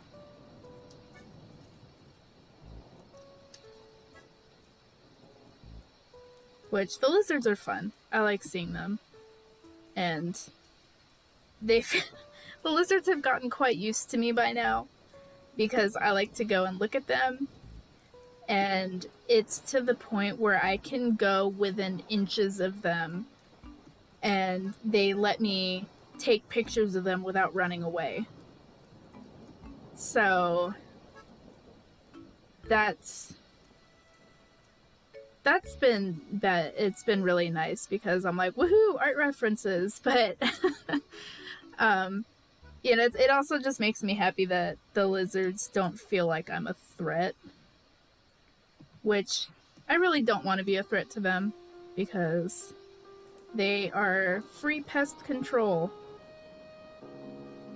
and they're very cute, and I like their markings. They're very pretty.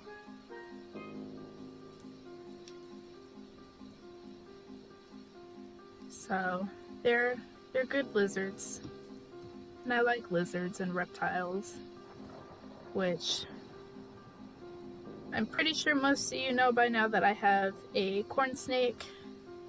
Her name is Noodle, and as of this year, she is 3 years old,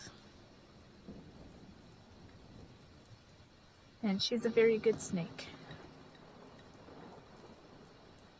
How did I discover the allergy of latex? So I didn't know.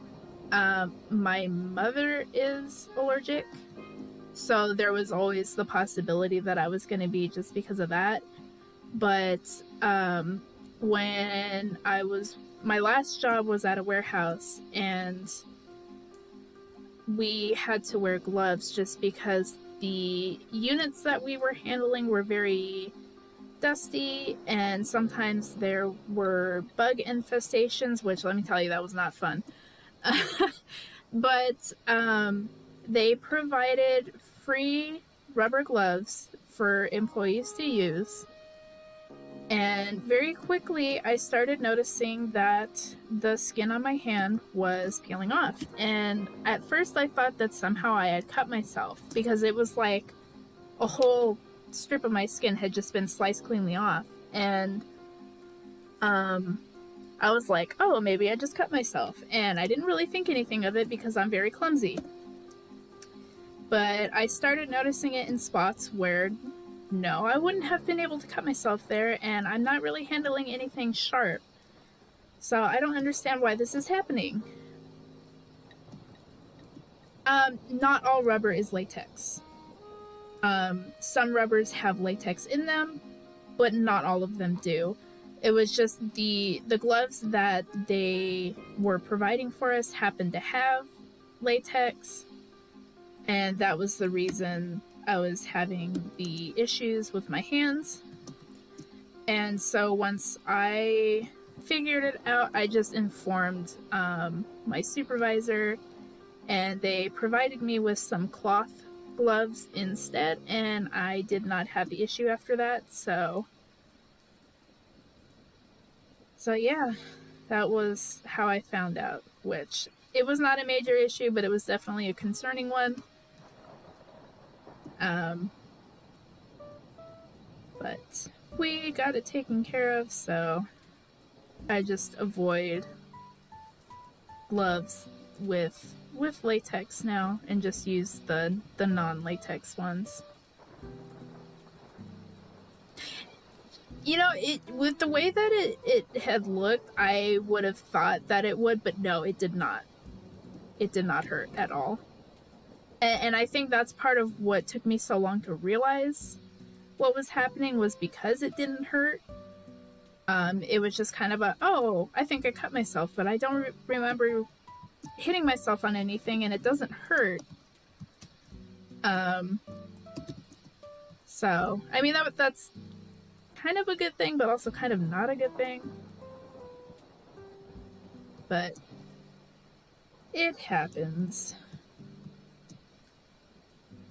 It was just a lesson on being careful about what you come into contact with. Luckily, I don't really have allergy issues with much things. I am fortunate in that sense. But things happen, and you just never know what's gonna occur.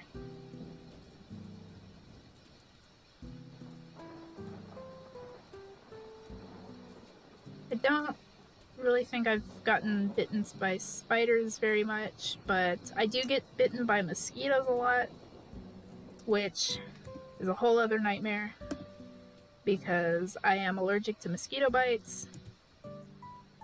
Not deathly allergic or anything like that, luckily, because that would I'd be dead by now if that were the case.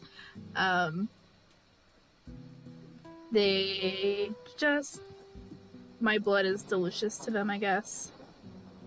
So I have a tendency to get bit by mosquitoes really badly every summer, so that is not fun. 0 out of 10, do not recommend.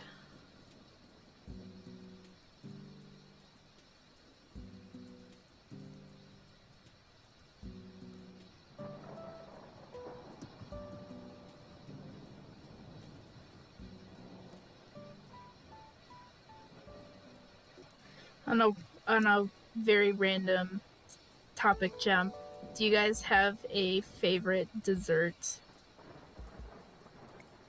I went to a baby shower this last Sunday, and my friend's cousin made these cupcakes, and they had the best whipped cream topping instead of like the buttercream frosting, which I have a tendency to find being too sweet. It was like the perfect whipped cream topping, and it was so good. And I was like, can I get the recipe for this? Because I don't like the normal frosting that typically gets used on cupcakes because it is too sweet. It's so true. Whipped cream is definitely the best in comparison to like frosting, because it's not overly sweet. It tends to be really smooth and soft, so it's easy to eat. And it just goes with anything. So like chocolate cake, brownies, you know, red velvet, it doesn't matter. You can have whipped cream on it and it still goes perfectly. It's just like the superior topping.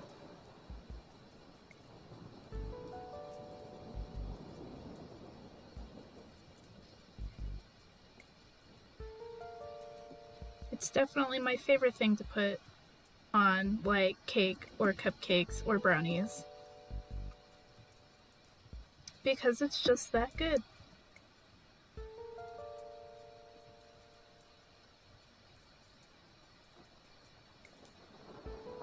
Oh dang. It's quite the reaction there, Luma. Yeah, that's definitely an allergic reaction. I'm glad I'm glad it didn't get any worse than that, but dang.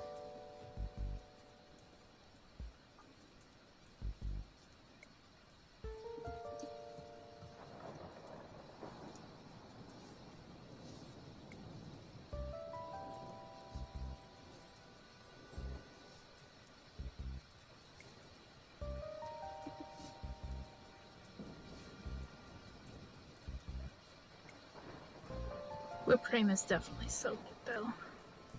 That's something like I could just eat by itself. Like I don't even have to have it on a dessert. Like just whipped cream by itself, or even like if you put it with strawberries, that's even better. Whipped cream is just that good.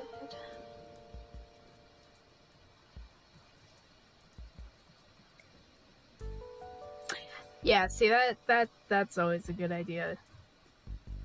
I'm not much. I don't like coffee, so I'll drink like hot chocolate instead. But yeah, definitely gotta throw whipped cream on that as well because it just goes that well.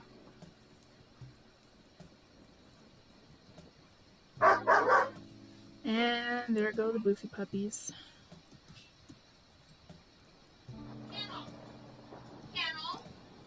It really is. It's just that good. Whipped cream just goes with everything.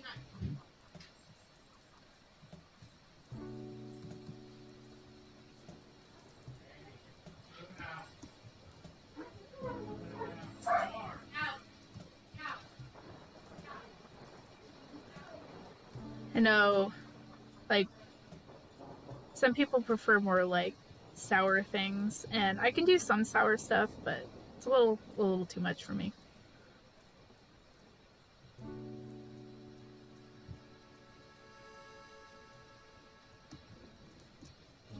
Now you have me curious what they are. I'm very curious as to what those flavors would be then.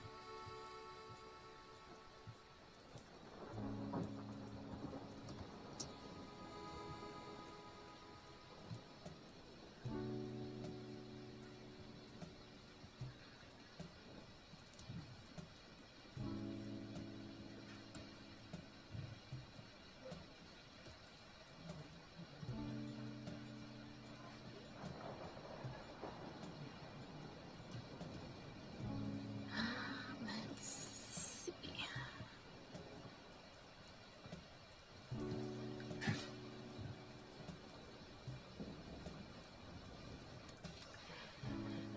And where are my tones for that?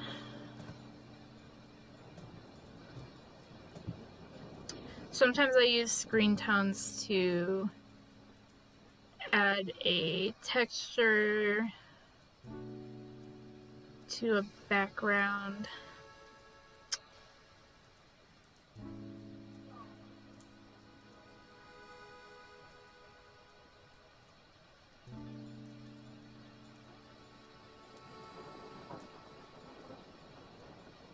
Is that like limeño? Is that like lime?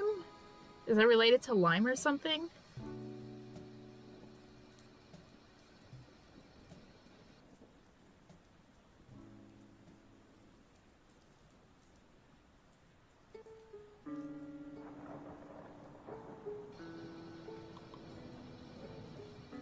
Hmm.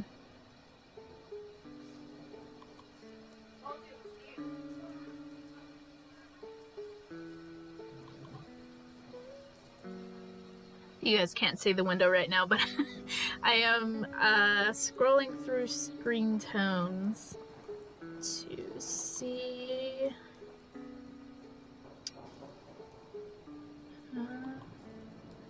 That one might work.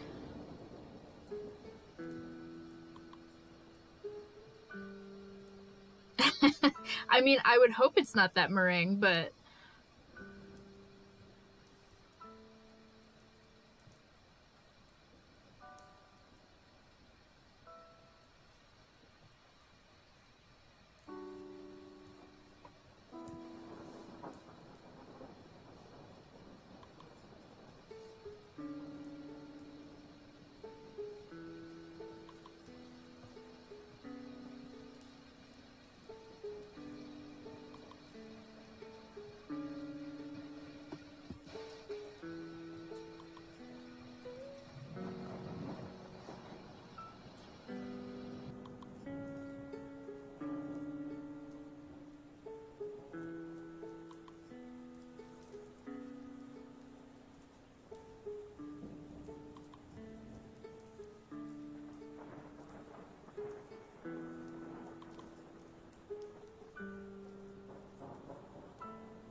Revenge for Jill eating chili and turkey.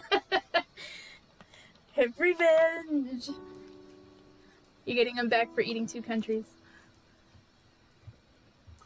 I was just given dinner, so I might be taking bites of it as I work on this, so if you see me pause, that is why.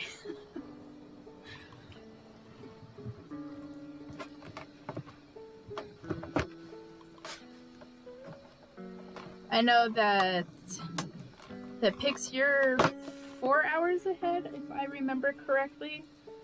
So it's midnight for you, isn't it?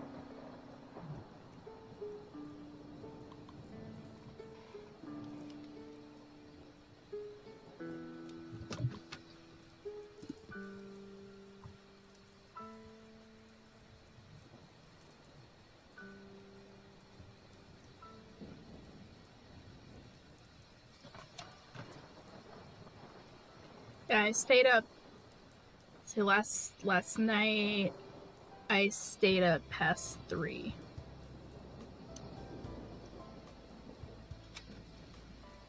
I have a tendency to stay up pretty late.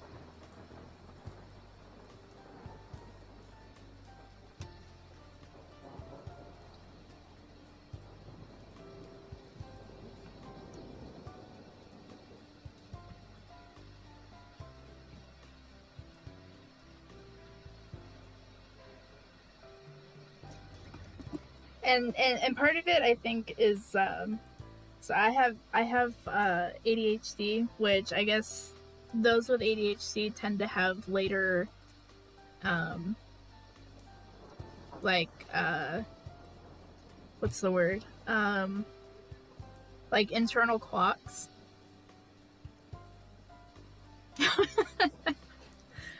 I want it to look good. It has to look good.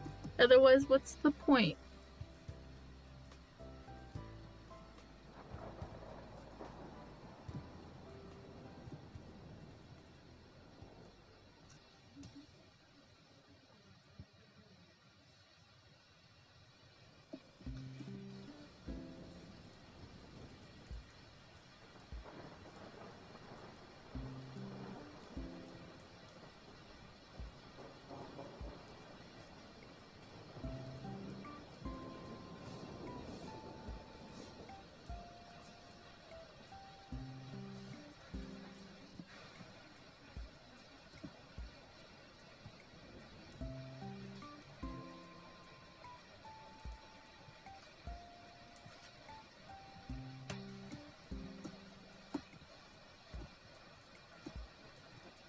You're planning on staying up till 4.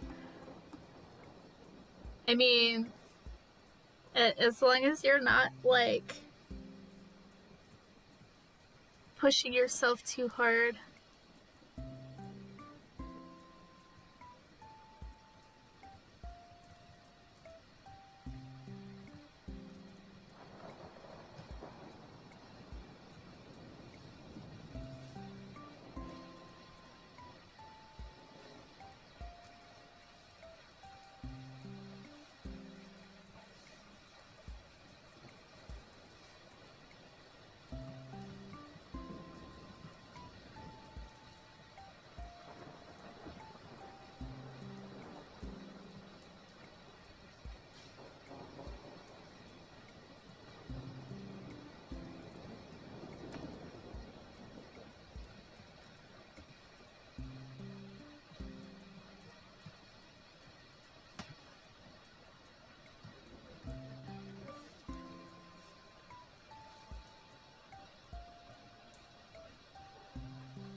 I don't like that.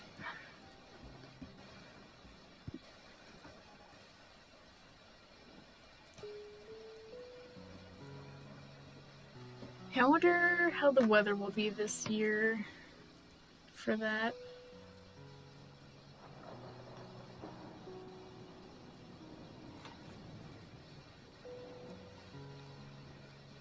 Our weather is has a tendency to be very unpredictable, so I never know what to expect.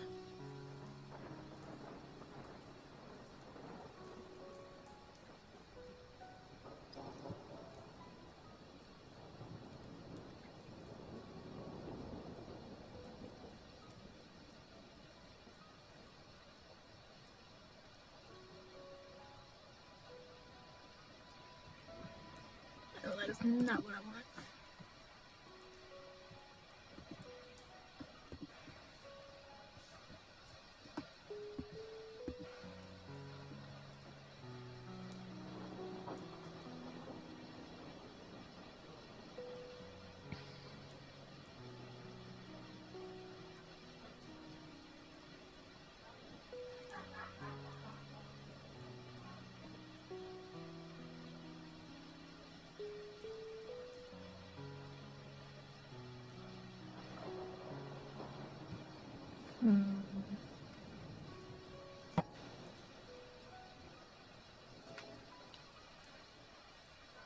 But see, like, because where I am, we don't have a true winter typically, so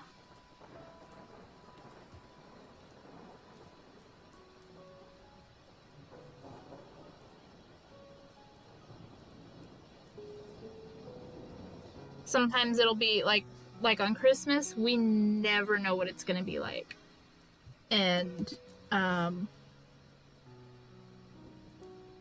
it's really like it's really random. Like there have been times we'll have it 90 degrees on Christmas.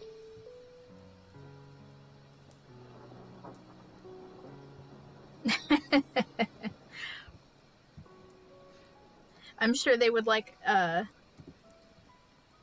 having a challenge.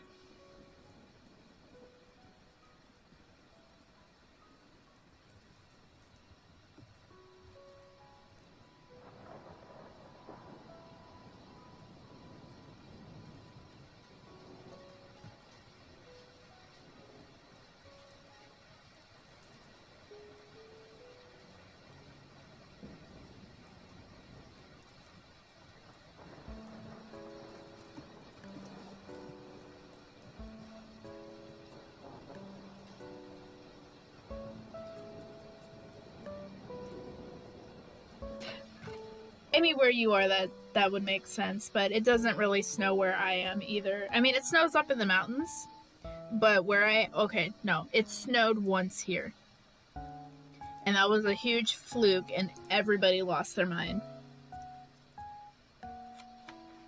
That was back when I was like in 8th grade, though, so that was like 15 years ago.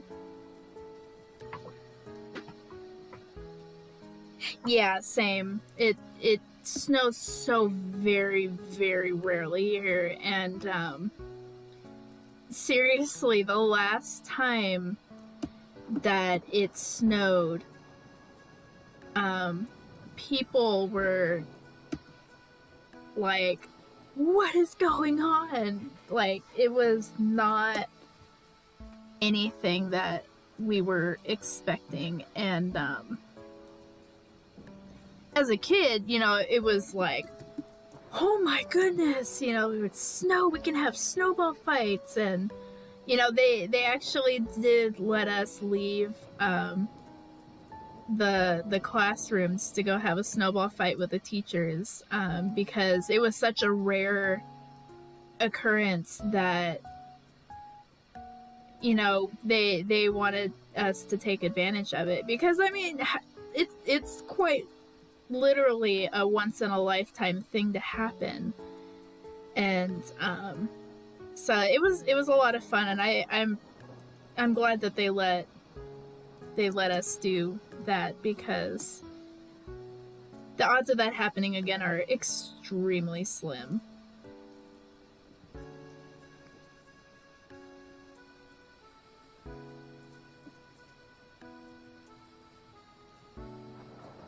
But yeah, that was a very long time ago. Now we're on fire most of the time. not even an exaggeration. Like we our state is on fire a lot, especially in the summer because of the heat and the dryness and the Santa Anas, which are very strong winds that like to stay here for over a week. And yeah, we burn so brightly.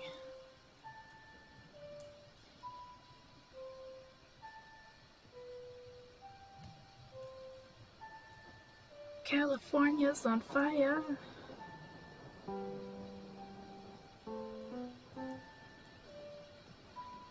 Luckily, I have not had to evacuate ever, because we're not near any, like, we don't live, like, in the hills. I mean, there's definitely dry brush around us, but a lot of it is just dirt. So my area personally has never been quite as under a threat as like some other places. We did come close to having to evacuate back when I was like in 5th grade, so obviously a very long time ago. But that didn't end up happening, luckily. But I will tell you, it was very eerie that every night, because my window faced the mountains, seeing the mountains on fire every night was definitely not something I'll forget.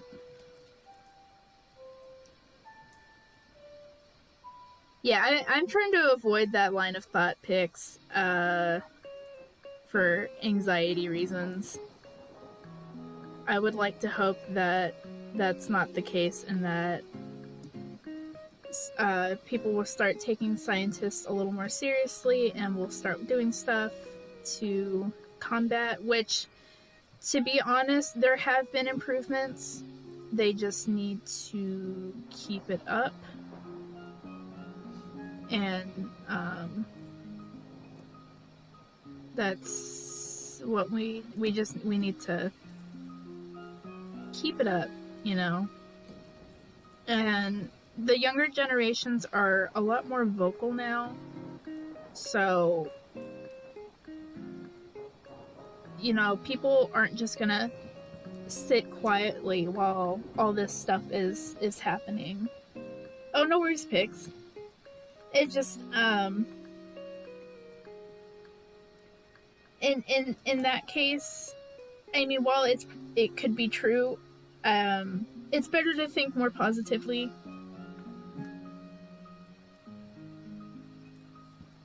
Can't really just, you know, give up right now when so many people are still fighting.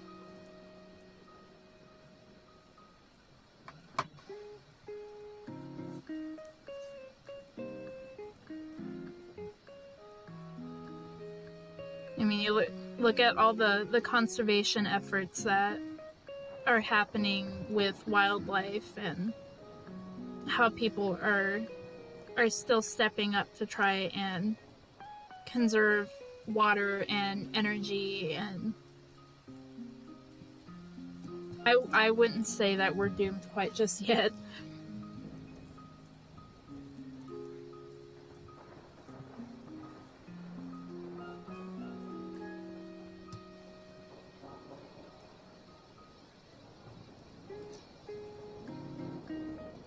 Plus, no matter what, the cycles that are happening right now are things that would happen in the future regardless. It's just that climate change caused by pollution is just accelerating what would have happened anyways.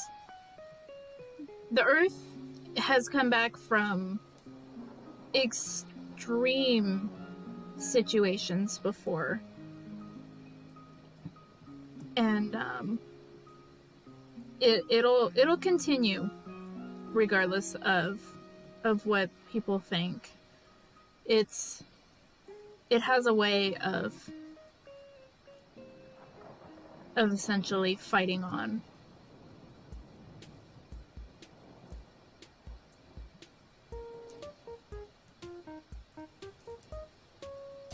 Oh, yeah, when the fire that I was talking about when I was little, because it was burning the mountains behind us. We had ash raining down um, all over us while that fire was going on, and they ended up canceling school a lot because the conditions were just really really bad, and they really just they didn't have a choice because the air quality was just that devastatingly bad. And as a kid, you get excited that, oh yeah, no school, no school. But then it's like as a kid, you don't really realize that what exactly is going on. And um, I'll never forget seeing the fires glowing on the mountains at night, and just seeing that every night. It's not something easily forgotten.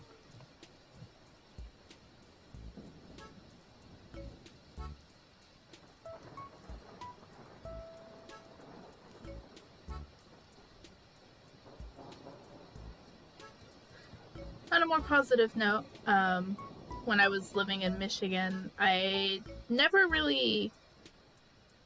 I mean, we had seen snow in the mountains. Like sometimes our parents would take us to the mountains to go play in the snow, but that was kind of a rare thing for us to do, just because, you know, you're busy and got jobs and school and whatnot. But in Michigan, um, the winters we got snow, and the first snowfall, it was so amazing to me because at night when it's snowing, it's so quiet. I mean, the snow just kind of like eats up the sound. And when the lights were on from like the apartments that we were living in, the snow just kind of glittered on the ground, and even when it was falling, and it was so pretty. And I was like, man, I could just sit here and watch. I would freeze, but it was so pretty. And it kind of gave me a new appreciation for that sort of thing, because just normally we didn't experience that. And yeah, it was definitely worth it. And I also experienced fireflies for the first time in Michigan, because California does not get them. We are not fortunate to have fireflies. And that was also something that was like super magical to me, because it would just be pitch black outside, and then you have these little balls of light that are just fluttering around, and they would blink on and off, and they would look like these tiny little stars just kind of floating around. And it's like you hear about stuff like that in like shows and books and movies and stuff, but then seeing them for the first time was just like, oh my gosh, so this is what a firefly is. And I definitely miss them, and I'm sad that they are a endangered species, because they're fascinating little bugs. And I never realized initially how big their eyes were, that their bodies were bright pink. And Chicory, do you see them where you live? Do you guys get fireflies?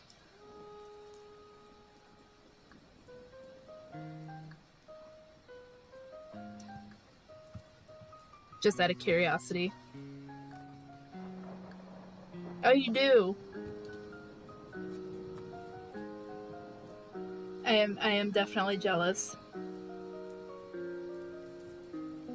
They were definitely a very fun memory for me.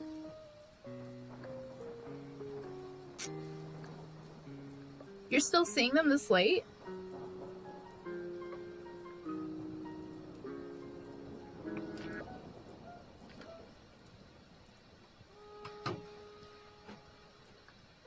Yeah, when we were in Michigan after we saw them the first time,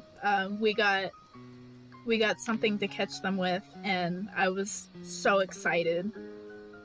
You know, even as like an adult, you know, it's just like, oh my gosh, these these fireflies are so cool.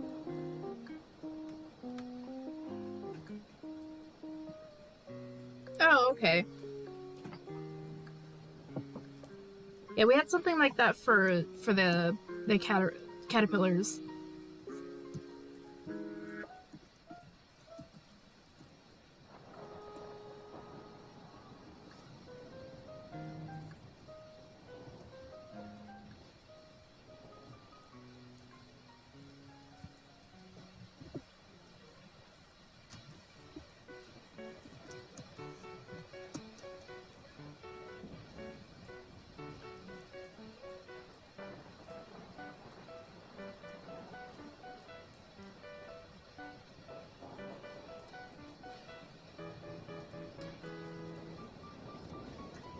I think nowadays a lot of people don't truly appreciate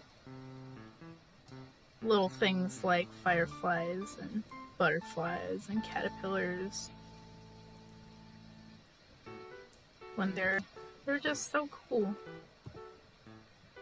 It's like we have these amazing little creatures surrounding us, and a lot of people just think they're gross or they're unimportant or they don't matter. That couldn't be further from the truth.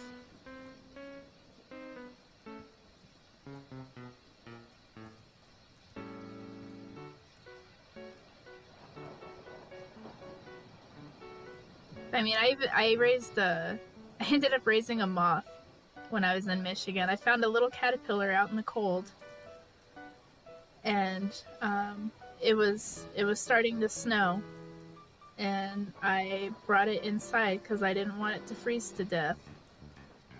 And it ended up turning into a large yellow underwing moth, and I named him Trooper. I say him, but I don't really know what gender it was. But that was the first time I raised a caterpillar into adulthood, and it was definitely something I look back on fondly.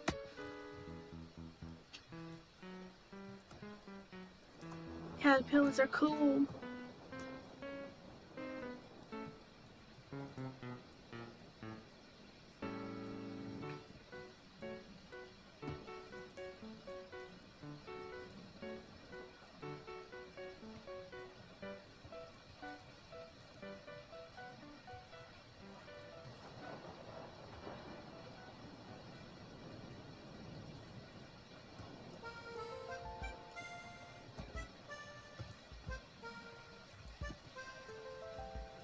Welcome back.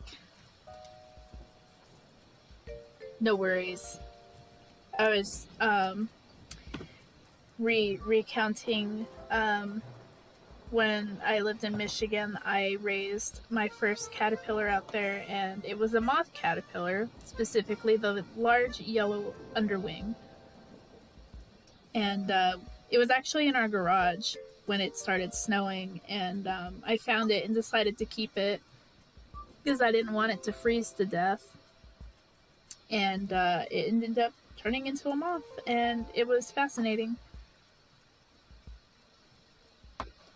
I remember when I first saw the little cocoon that it turned into, and I was like freaking out because I was like, oh my gosh, I actually managed to take care of it well enough to get to that stage.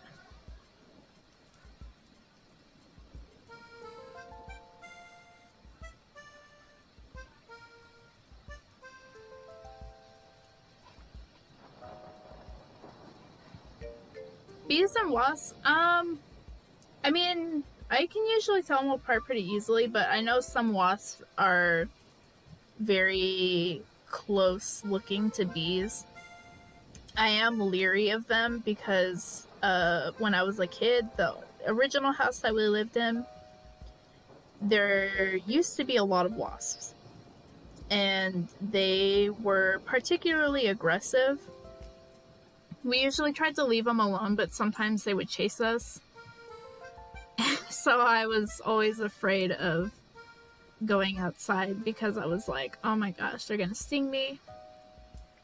And especially because like my mom had been stung by them more than a few times, and that was no bueno.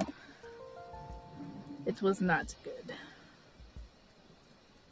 But I mean, I know they are important too because they are pollinators just like bees are. But I am just leery of them and how aggressive they tend to be. I had one chase me as a kid, so that never really gave me a good impression of them, but no worries. I am super glad that you were able to make it. I am definitely planning on trying to finish it tonight. Although it may be off stream that I finish it because I'll probably go until 9 o'clock, so in another half hour I'll probably stop there because that'll be 3 hours, which, wow, it's already been 2.5 hours. Oh my gosh. But yeah, thank you for joining, and definitely glad to have you here. I hope you have a good rest whenever you go to bed.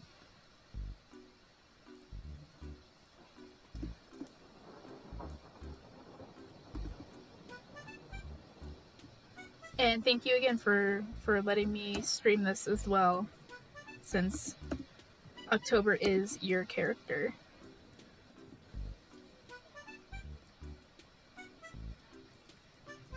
Oh, there was a nest in there? Yeah, we used to get we had wood fences at the house I lived in as a kid. And so they would build nests all over it. Lots of memories of them seeing their nests all over the fence and the eaves of the house.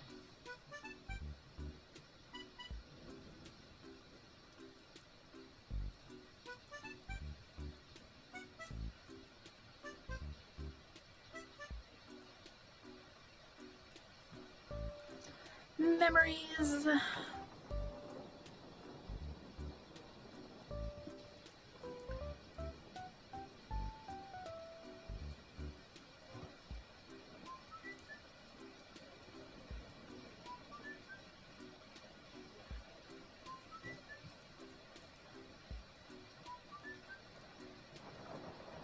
So for those of you who are still here, are you guys planning on getting either of the Pokemon games that are coming out next month?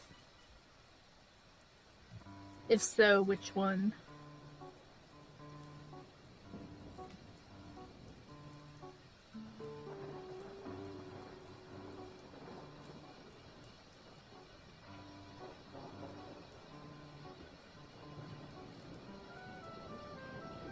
Fair enough.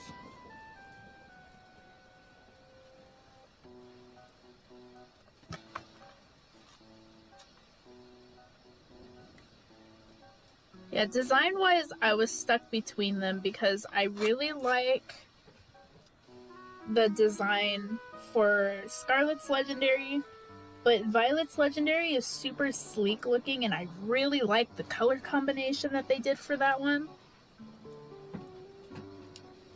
So definitely, I can see the appeal.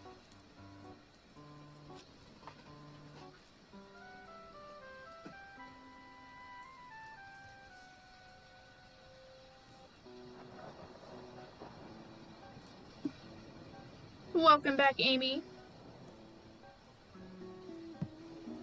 We're still going, as you can see. Although I might end the stream at 9. Just because it'll have been 3 hours. But, we're getting there.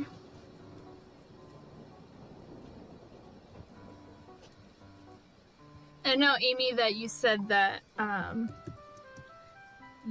think you said that you were also planning on getting, Scarlet or Violet, one of which, I don't remember which one you said you were planning on getting, but yeah. Yeah, what picks Luma asked? How did that go?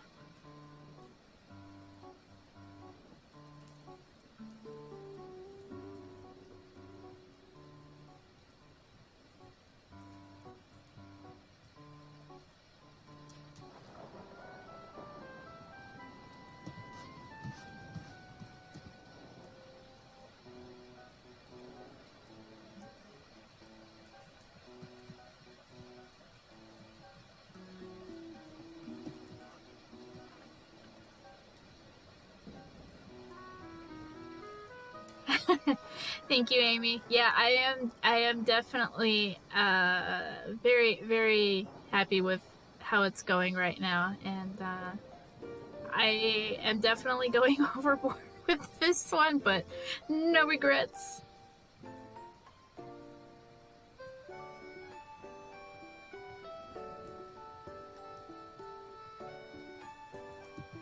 I am planning on getting both of them, actually, so I mean, for those of you who are gonna need those version exclusives, wink wink, I can provide.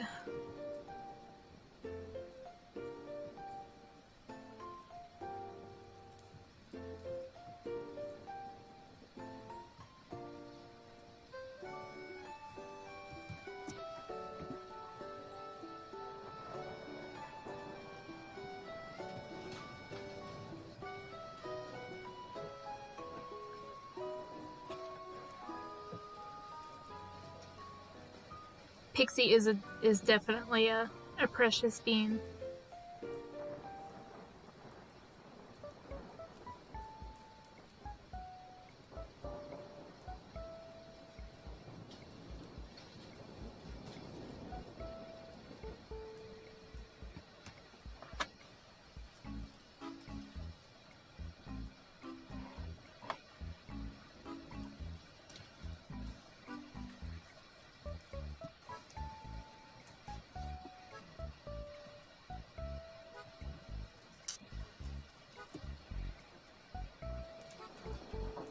I need a texture.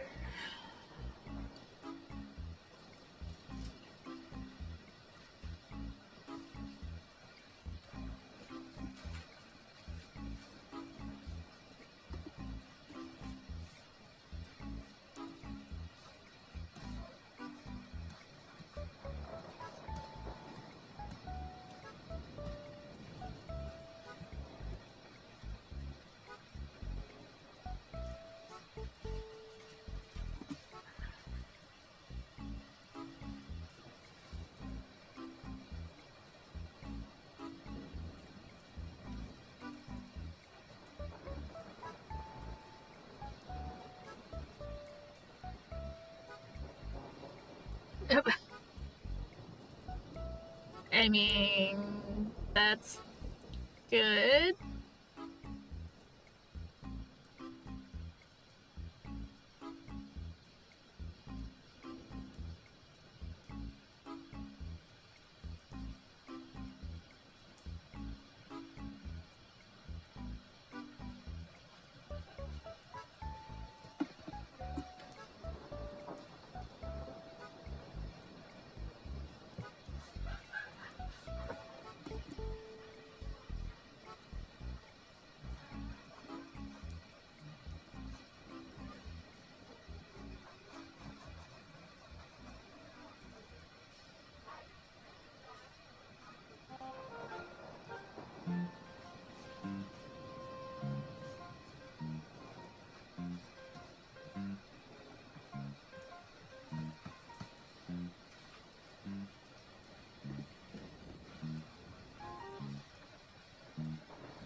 I think this is like the first really detailed piece that I've done in a very long time.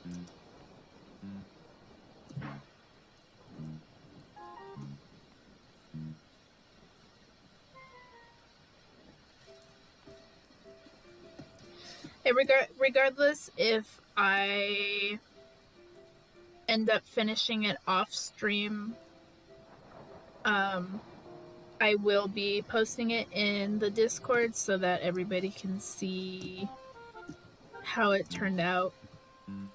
And if you follow my Tumblr, it will also be posted there.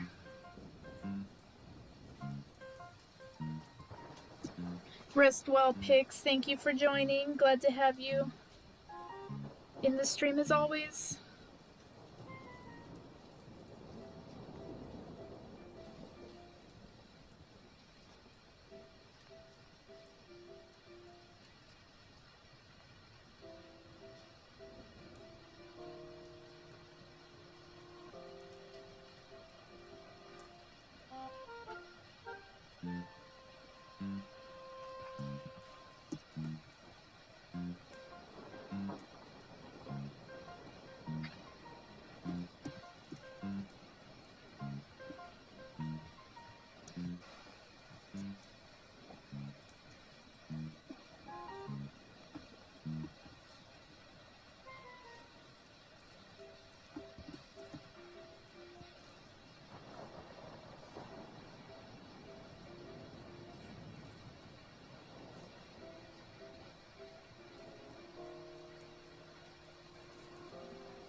I still can't believe that they're going to be ending support for Sword and Shield soon for online stuff.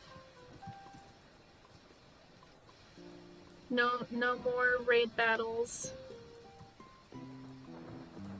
Or at least, like, event ones anyways. I am aware that regular ones will still be in existence.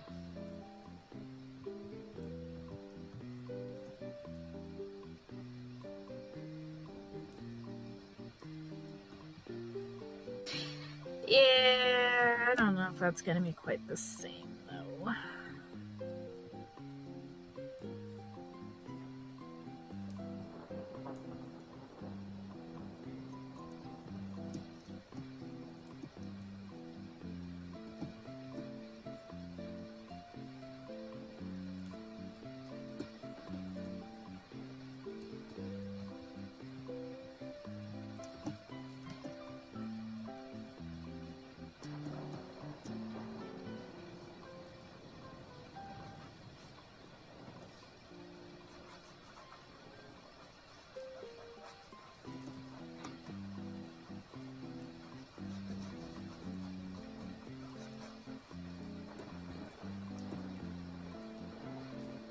I'm just looking forward to having my ghost puppy.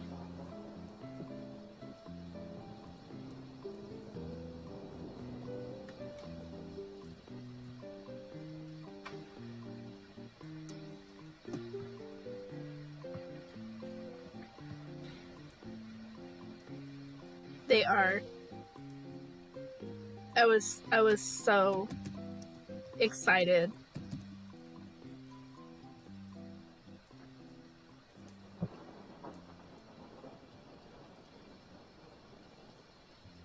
To be honest, I'm kind of surprised they never did a ghost dog sooner.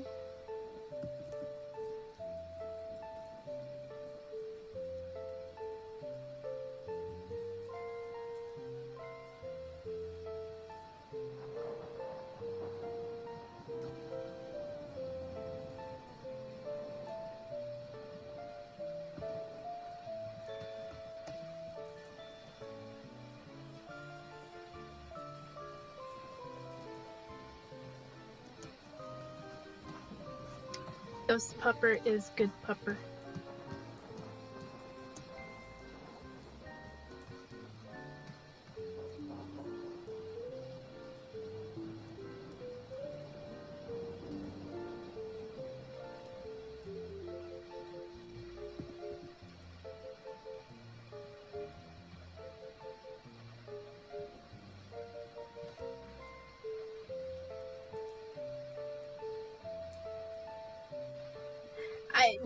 I know the deck's descriptions are always like, despite its cute appearance, you know, it wanders the forest while weeping loudly and drags its victims into holes where it murders them. It's like, okay, so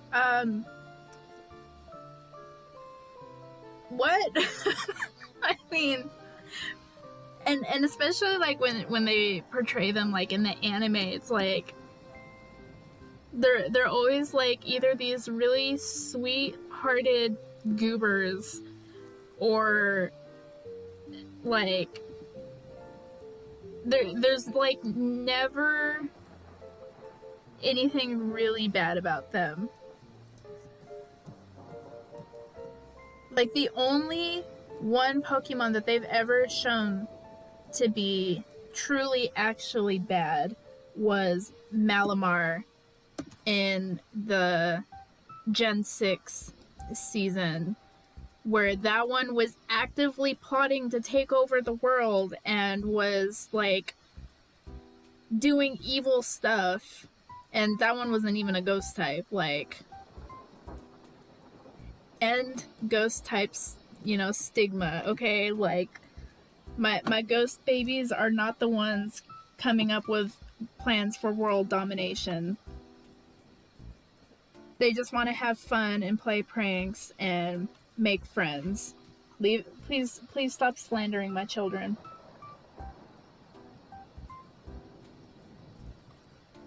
Like, when I watched the episodes where Ash gets his Gengar in the newest season, I was so mad because that poor Gengar got abandoned by his trainer, and it just, seeing him sitting on the stairs waiting for that trainer to come back was like the most heartbreaking thing, and I wanted to like hunt down that trainer myself.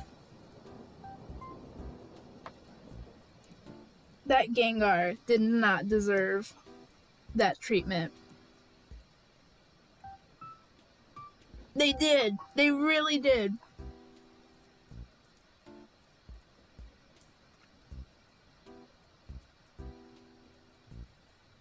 And apparently they did the same thing to Tepig in Gen 5. Ash's Tepig was also abandoned by its trainer, and it was tied to a wooden post with a rope and just left there, and ended up with the rope breaking and wrapping around its snout so it couldn't eat, and almost starved to death. Like, what is wrong with these people?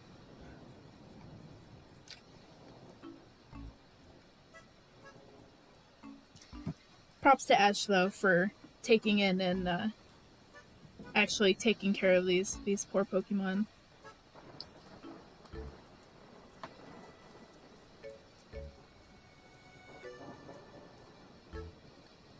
That would do, like, every season Ash has at least one Pokemon that got abandoned by a trainer.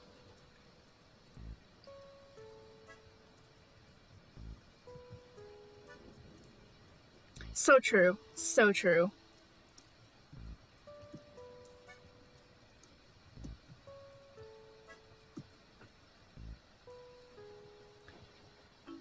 Amy, you are 100% right.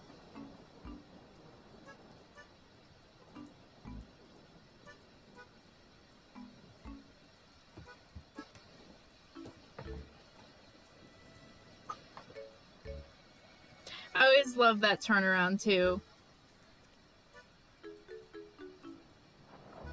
Yeah.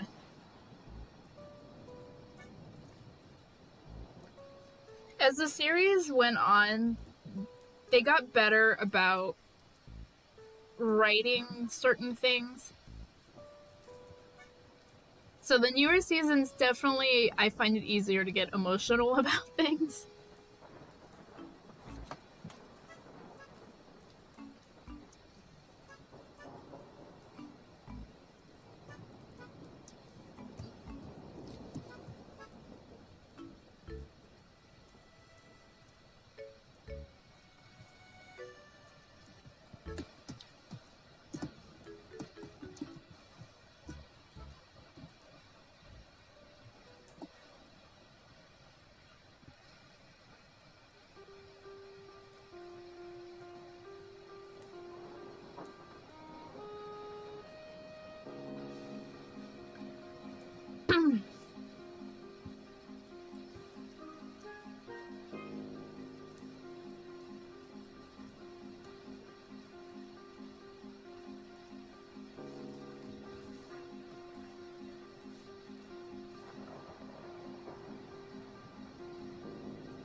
A lot of people gave the newer seasons flack for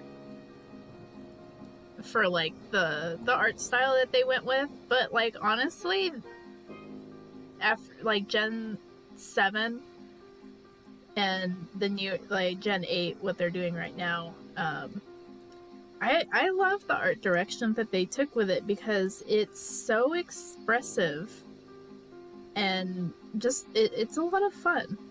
I don't know why people just hated it so much.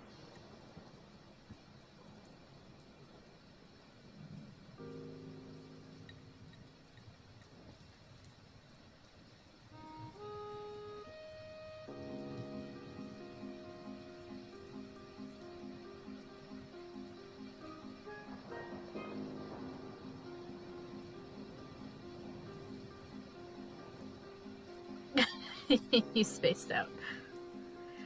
People hated on the art style that they went for the Gen 7 and 8 animations.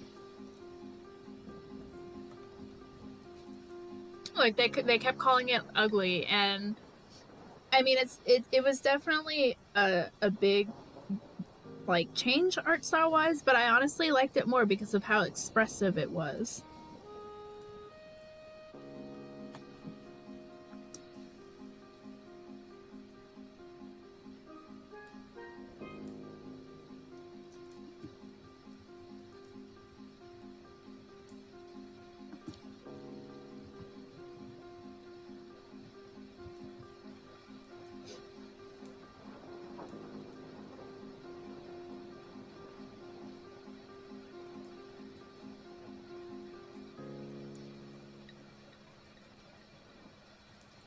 The Sun and Moon episodes definitely were very excellent. They were written very well.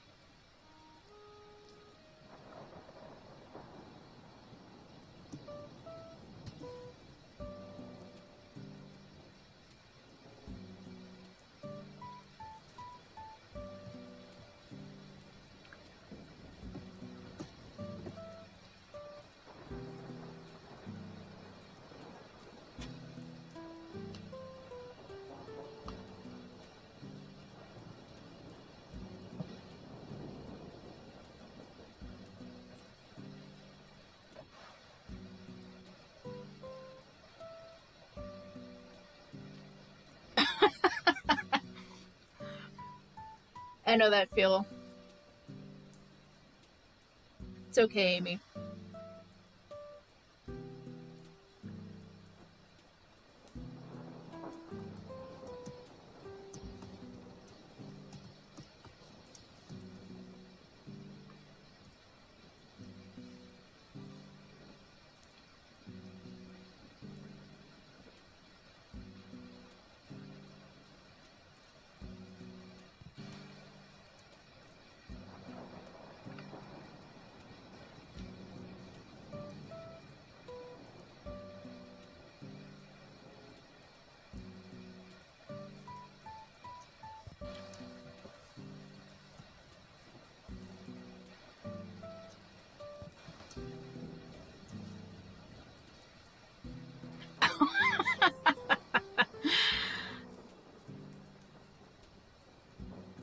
And you're like, oh. Yes, I have Animal Crossing music playing in the background with like rain and thunders mixed in.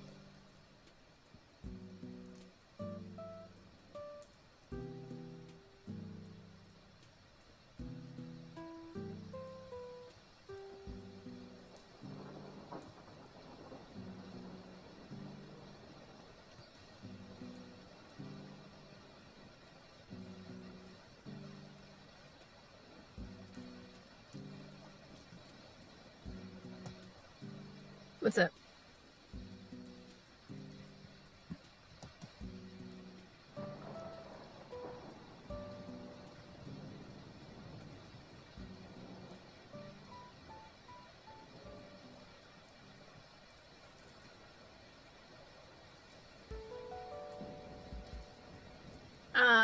If it's on Spotify, that's not gonna work, Amy.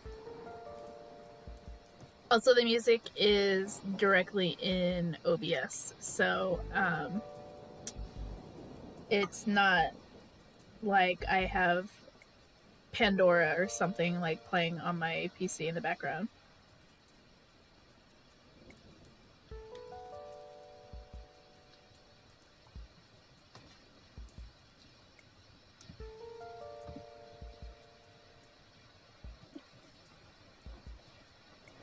It is not YouTube.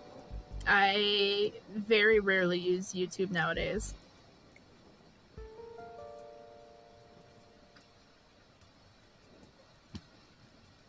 Because they have so many ads now.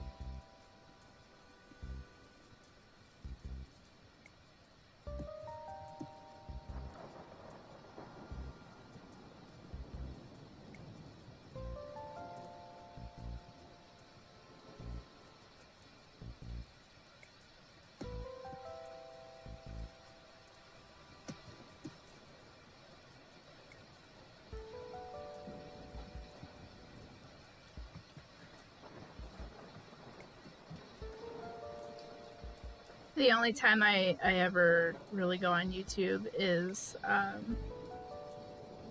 if either somebody sends me a YouTube link or if I am trying to find something very specific.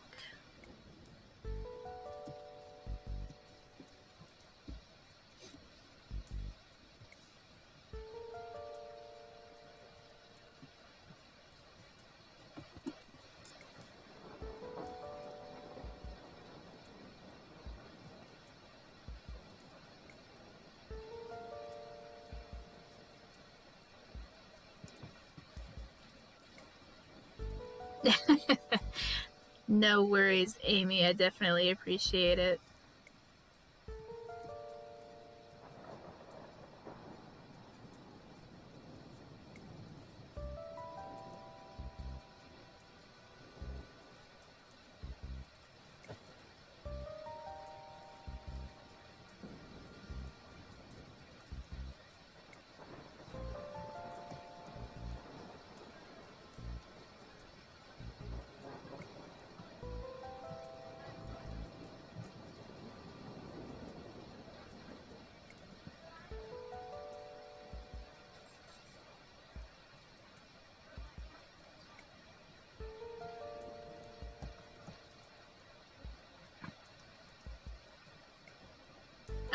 It certainly feels like it, Amy. Twitch says that there's 3 people here. So I don't know if Luke is still here and they're just kind of lurking.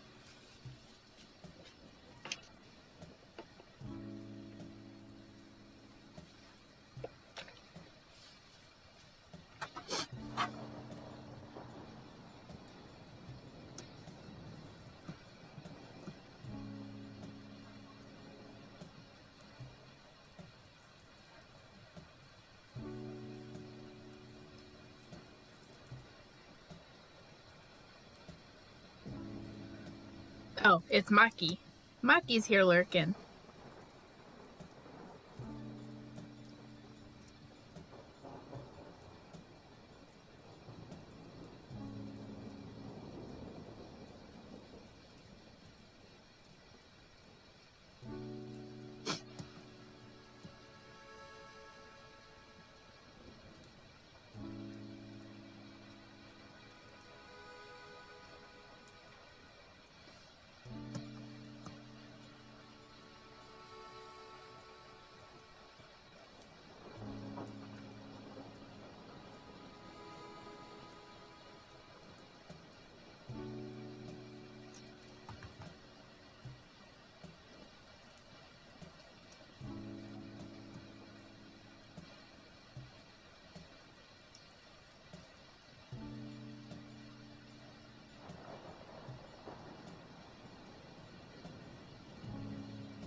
What's that, Amy?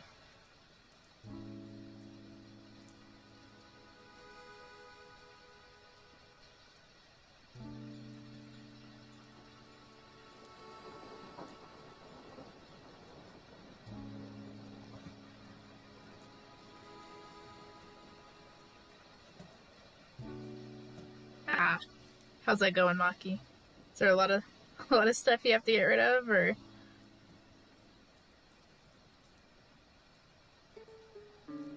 Aw.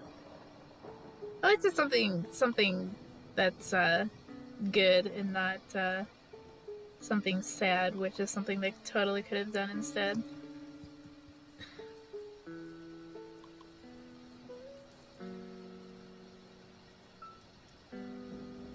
It's like, you know, some shows are like, nobody can be happy. No happy endings. That's not allowed. And I'm just like, why? What is wrong with a happy ending?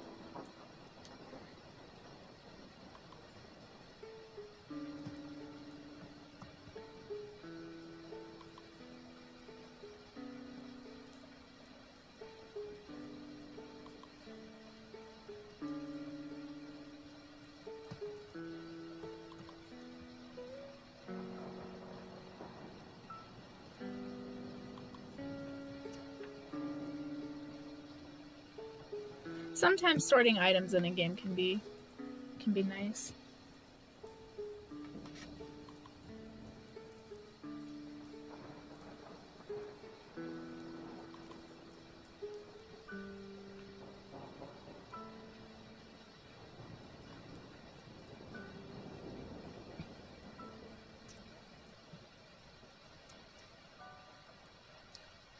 There's a what?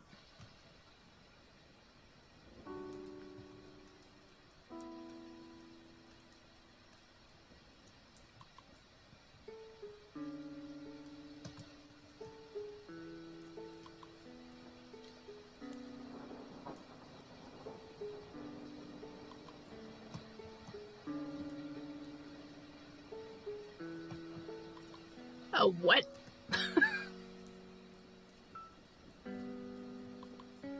A super spindly bug who flies and sucks at it. I have never heard that name in my life. A gollywhopper. I've legitimately never heard that. Ever.